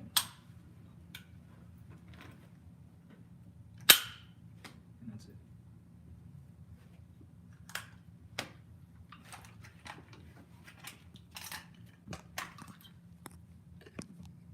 What's up? No Questions? All right. Great. I know it was a long class, but you can watch it over. That's the good part. It's not like the military where we sit in one lecture and we're expected to learn all this stuff. You get to watch this over and over. Technology. Again, just to be clear, I'm not suggesting that anyone gets into any firefights with any police, although I know that they're colonists, and I know that they're against the Constitution, and I know that they're warring against our people. I'm not suggesting that we go to war with them. I'd like to read this real fast. This is the Rex 84 plan, the King Alfred plan to exterminate our people, just so we know what we're up against.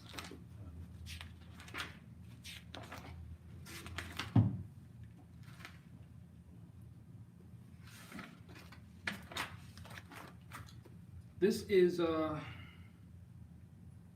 just read the entire paragraph.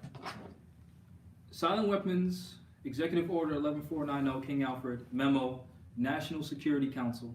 Even before 1954, when the Supreme Court of the United States of America declared unconstitutional separate educational and recreational facilities, racial unrest and discord had become very nearly a part of the American way of life. But that way of life was repugnant to most Americans.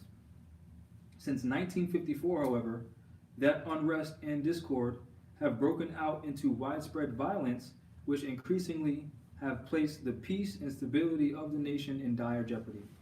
This violence has resulted in loss of life, limb, and property, and has cost the taxpayers of this nation billions of dollars. And at the end is not yet in sight. This same violence has raised the tremendously grave question as to whether the races can ever live in peace with each other. Each passing month has brought new intelligence that, despite new laws passed to alleviate the condition of the minority still is not satisfied. Demonstrations and rioting have become a part of the familiar scene. Troops have been called out into city after city across the land, and our image as a world leader severely damaged. So this is the European speaking. Our enemies press closer, seeking the advantage, possibly at a time during one of these outbreaks of violence. The minority has adopted an almost military posture to gain its objectives. They're talking about us when they say minority, which are not clear to most Americans. It is expected, therefore, that when these objectives are denied the minority, racial war must be considered inevitable, which the prophet talked about, that great and awful day that is sure to come. When that emergency comes, we must expect the total involvement of 22 million members of the minority, men, women, and children. For once this project is launched, its goal is to terminate once and for all the minority threat to the whole of the American society and indeed the free world. So they're talking about exterminating our people. There are 12 major minority organizations, and all are familiar to the 22 million. Dossiers have been compiled on the leaders of these organizations and can be studied in Washington. The material contained in many of the dossiers and our threat to reveal that material has considerably held in check the activities of some leaders. So there are leaders who are paid agents for the state, federal, and central government, and the fact that that information is known is what's keeping them in check by these Europeans, right? Leaders who do not have such usable material in their dossiers have been approached to take government posts, mostly as ambassadors and primarily in African countries. So meaning those who they don't have in their pockets, they put out front to make them feel good, right? The promise of these positions has materially contributed to a temporary slowdown of minority activities. So instead of us trying to fight for our freedom, we serve massa, which slows down our actual freedom. You know what I'm saying? Because they're promising the big house. You could be an ambassador for the United States to Africa. And then our people living in the projects, they could have never imagined that, so they take that position, right? Because they're just giving empty promises. However, we do not expect these slowdowns to be of long duration because there are always new and dissident elements joining these organizations with the potential power to replace the elders or the older leaders, etc. So they're telling you we have agents in charge of every so-called black movement to ensure that their progress is slowed down. So when you see Moore saying, why are you teaching Moors about weapons safety, why are you teaching them how to do that? They're telling you they're an agent. If they say the prophet didn't teach that, they're telling you they're an agent. If they're telling you to give up, your Second Amendment right, they're telling you they're an agent. Absolutely. That's what they're telling you, and you have to know that. Absolutely. Right? And they're afraid of people who are willing to teach our people these things because those people are going to replace them. Because the spirit of the people is a rebellious state. Nature rebels. Go outside, look at the pavement, and see if trees don't lift that concrete to spread their roots. Nature will rebel.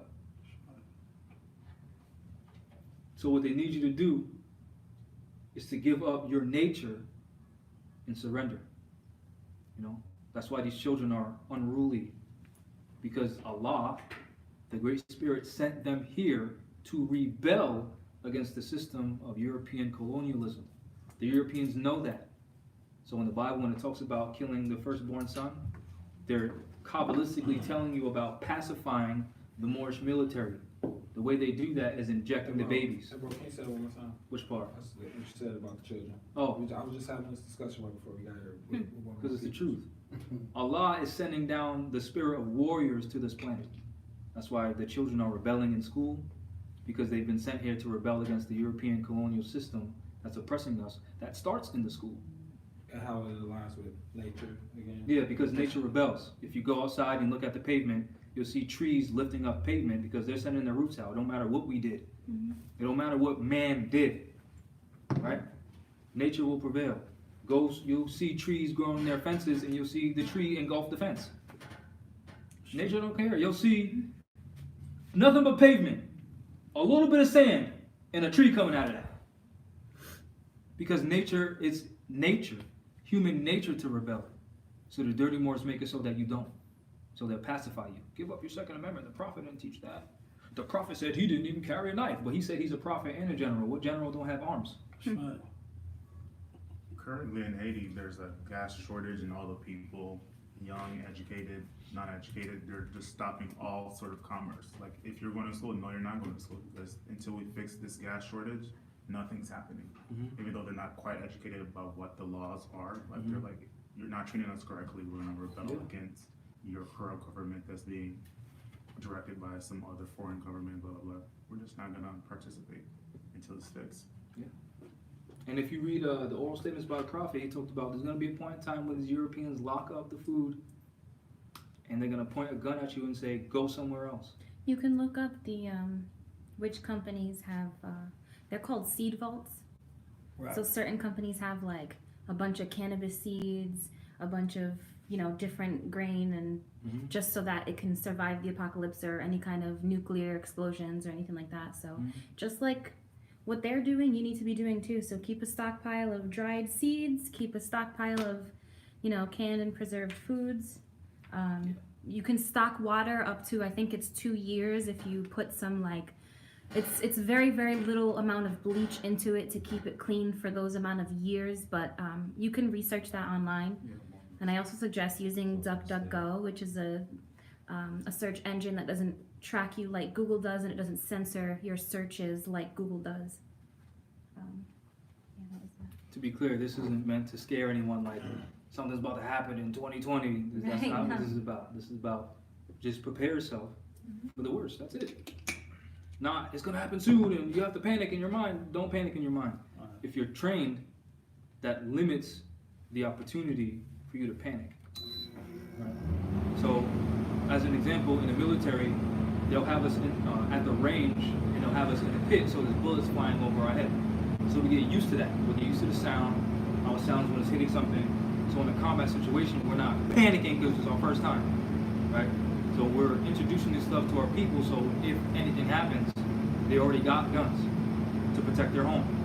So you don't have to panic about what am I gonna do.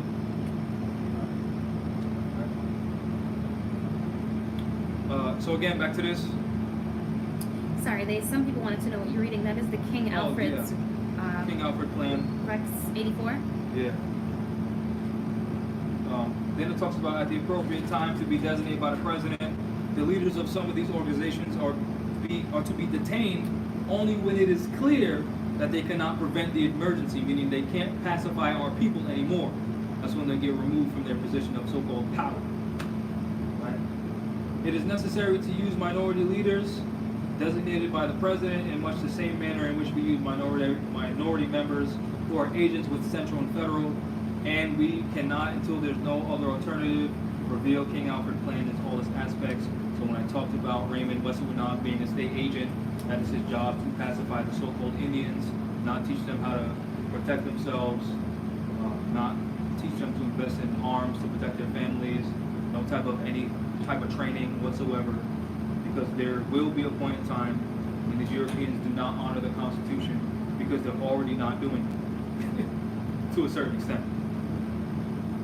So, just to recap, went over state constitution of the state of Rhode Island, which says you cannot be prosecuted for your religious belief, and it also says that you have the right to bear arms. The federal constitution says you have the right to bear arms. The Bible says there's a time for war and a time for peace, which means you have the right to bear arms. The Quran tells you to fight in the cause of Allah, those who fight you, which means you have the right to bear arms, because if your enemy is fighting you with guns, you're not going to fight them with rocks. You're not going to fight them with bow and arrows. You're not going to fight them with bowing and praying and marching. Right? Which means you have the right to bear arms. The Quran also says men are the protectors of women. So if there's Europeans at your door with guns trying to take your wife away from you, then you might want to bear arms and protect your wife and children. The Quran also says if there's land abandoned and no one's living in it, you have the right to enter said house and live it, which is dealing with adverse possession. Which, when you read the laws on adverse possession, there's something called open and notorious hostile possession of said land. So when we go to ascertain our university, we're going to have Moors who are trained to protect said university and the land. Because to make sure our land doesn't get taken, we have the right to defend said land, which is dealing with allodial title. Because you cannot have allodial title if you're not willing to protect your land. It doesn't exist. That's law. Isn't that in the Yeah. definition? Yeah. And in the rights of indigenous people, which the prophet said, children, you are home, which means we're indigenous. That means we have the right to our land and resources back, and we should not be asking anyone for anything. We should be commanding what is ours. This is why I keep saying Moors live out here. So when we have a meeting with these city's officials, they say, oh, there's just 3 of them. Lock them up. No. We want the line out the door of City Hall and more surrounding City Hall in a peaceful manner, because we have the right to peaceful assembly, and having an open conversation, clear and concise dialogue with the city and state officials, declaring, since the governor of Rhode Island discharged her mortgage for $1, and the rights of indigenous people exist, meaning we have the right to our land and resources back, we're going to claim this land and we're not paying you a dime. Because that's the law. No need to kill anyone. Just simple conversation. Gina Raimondo, the governor of Rhode Island, who just won her second term, discharged her $700,000 mortgage for $1, which means her quality of life is up here, while ours is down here, because we're struggling living paycheck to paycheck. So we need to change that. Which a peaceful conversation can result in that change, especially if they say, there's Moors out there armed and ready to do whatever it is that they need to do for their freedom. Okay, since you're approaching us peacefully, we'll go ahead and agree to this. Because no one wants war. Yeah, it's a negotiation. Which the Treaty of Peace and Friendship says we're at peace with each other. So there's no need for those Moors with guns to come in here and say otherwise. So just agree to the peace. Right? But that's how nations communicate. These Europeans don't respect China because the Prime Minister says, I'm Chinese and I'm Aboriginal and Indigenous Choctaw to Asia. No, the Chinese have a military, that's why. So all these Moors saying, I'm Aboriginal, Indigenous, Choctaw, sovereign, no one gives an F. Because you ain't even organized. You're not even teaching your people to bear arms. You got a 501c3 tax exemption from another government, so how are you a government? Tell me what nation respects that. Show me. And then slap yourself for lying.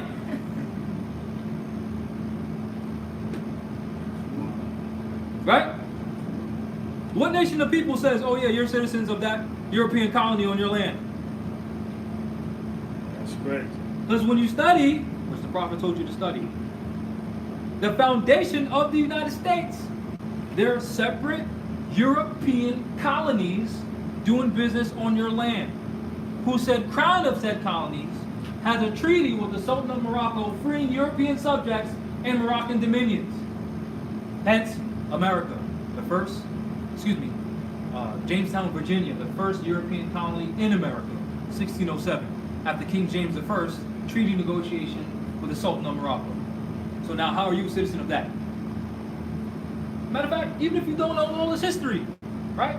Scratch that. Read all statements by the prophet. Europeans are 3,000 miles away from home. You're citizens of that? They're not even home and you're citizens of that? Right? Huh? What? Then they'll say, oh yeah, the prophet got a 501c3 EIN number. EIN number wasn't even created until 1956. The prophet died what year? 1929. Right? And then this is what dirty Moors do, right? Let's just expose them real quick, fast, in a hurry. Right? This is what they do. They'll show you a picture of the so-called nationality card, right? And they'll say, I am a citizen of the U.S.A. right? And they'll say 1904 blank. Right? That's what they'll show you. And they'll say the prophet issued these are the real nationality membership card, right? Because we're aligning with the prophet and the holy prophet, and we're with temple number 1, and we're with the supreme grand chiefs and the supreme grand governors of the Moor Science Temple, and we're doing this real good, right? They'll show you this bullshit. Why am I saying this bullshit? Because the prophet died in 1929. Why does this date say 1940? And they'll have a line under it for 1941 all the way up to 1949. And then they'll have another one for the 50s. They'll say 1950 with a line, so you can just write in the number of that year to save time and resources, right? But they'll tell you the prophet issued this because they know most Moors aren't willing to put in the study to figure out when he died, 1929. No way this man is dead and he's issuing nationality cards in the 1940s. Right. Now I'm not yelling at you. I'm putting this message in your mind loudly, so when these liars say shit like that, you can yell at them and expose them for who they are. Secondly, if you go to any Moorish temple and they claim to be under the Moorish Science Temple of America, which I'm not claiming that, this is Rise of the Moors, nonprofit civic organization, right? But if they're a Grand Sheikh and they're claiming to be part of the MST of A and we're the original whatever and we're with the prophet and we're in alignment, right? Look at their charter, right? And then you tell me whose name is on that, and you tell me if that's a wet ink signature on that charter from said person that they're claiming issued it to them. And if it's number 1 to 15, it better be the prophet's signature on it. And if it's not a wet ink signature, what does that tell you? It is fake. But then they'll go say, we're in alignment with the prophet because we've got the citizen of the United States on it. That's called treason. Because now they're saying you're part and partial, part and part.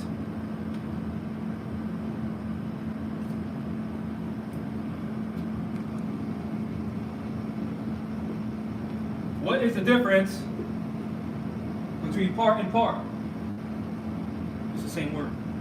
They're telling you you're part and part of the very people putting you into slavery, meaning the United States, meaning these Europeans doing business on the land. But the prophet told you you are part and parcel, which means the land of this said government. Said means before mentioned. That before mentioned government is the Moorish government. Look it up, divine warning by the prophet for the nations. He talked about a free national government. The United States is not a national government. It is a federal government. So now you tell me who's with the prophet and who's not, based on his words.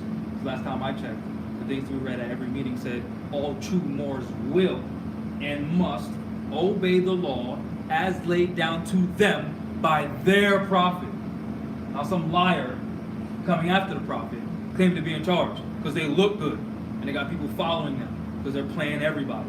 Don't believe them. Any questions?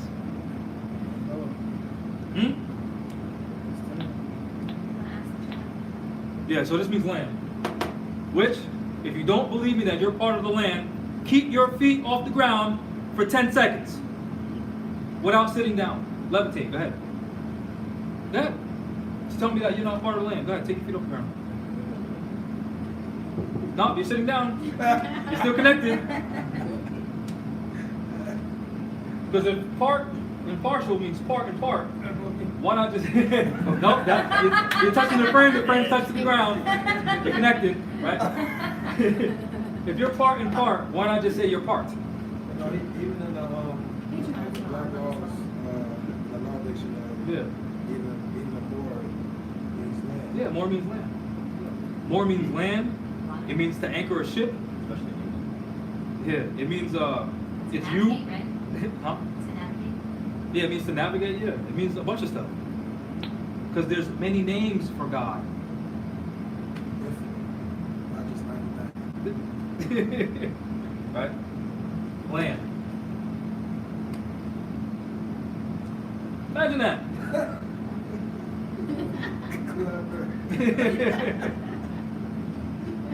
Imagine that.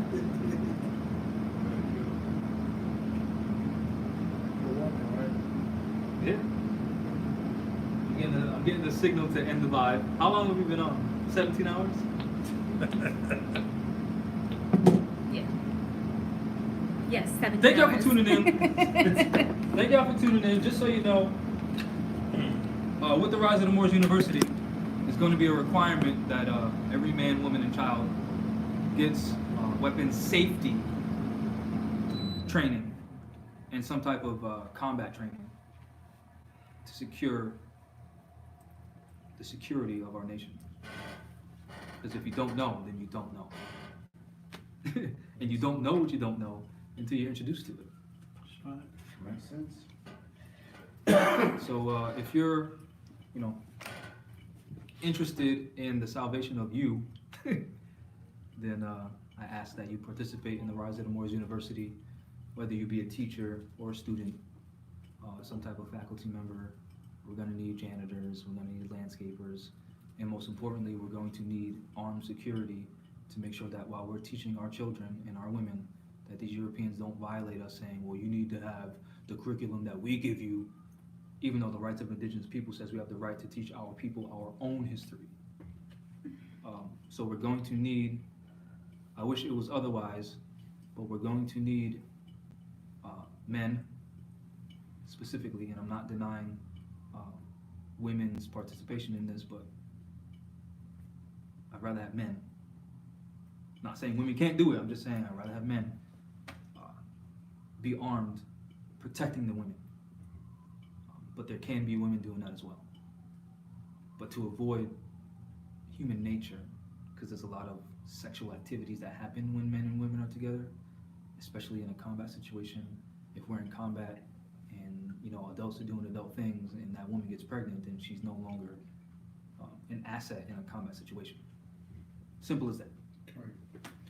So preferably men, because then it'll be easier to house them, you know, because men are men, so they just do men stuff.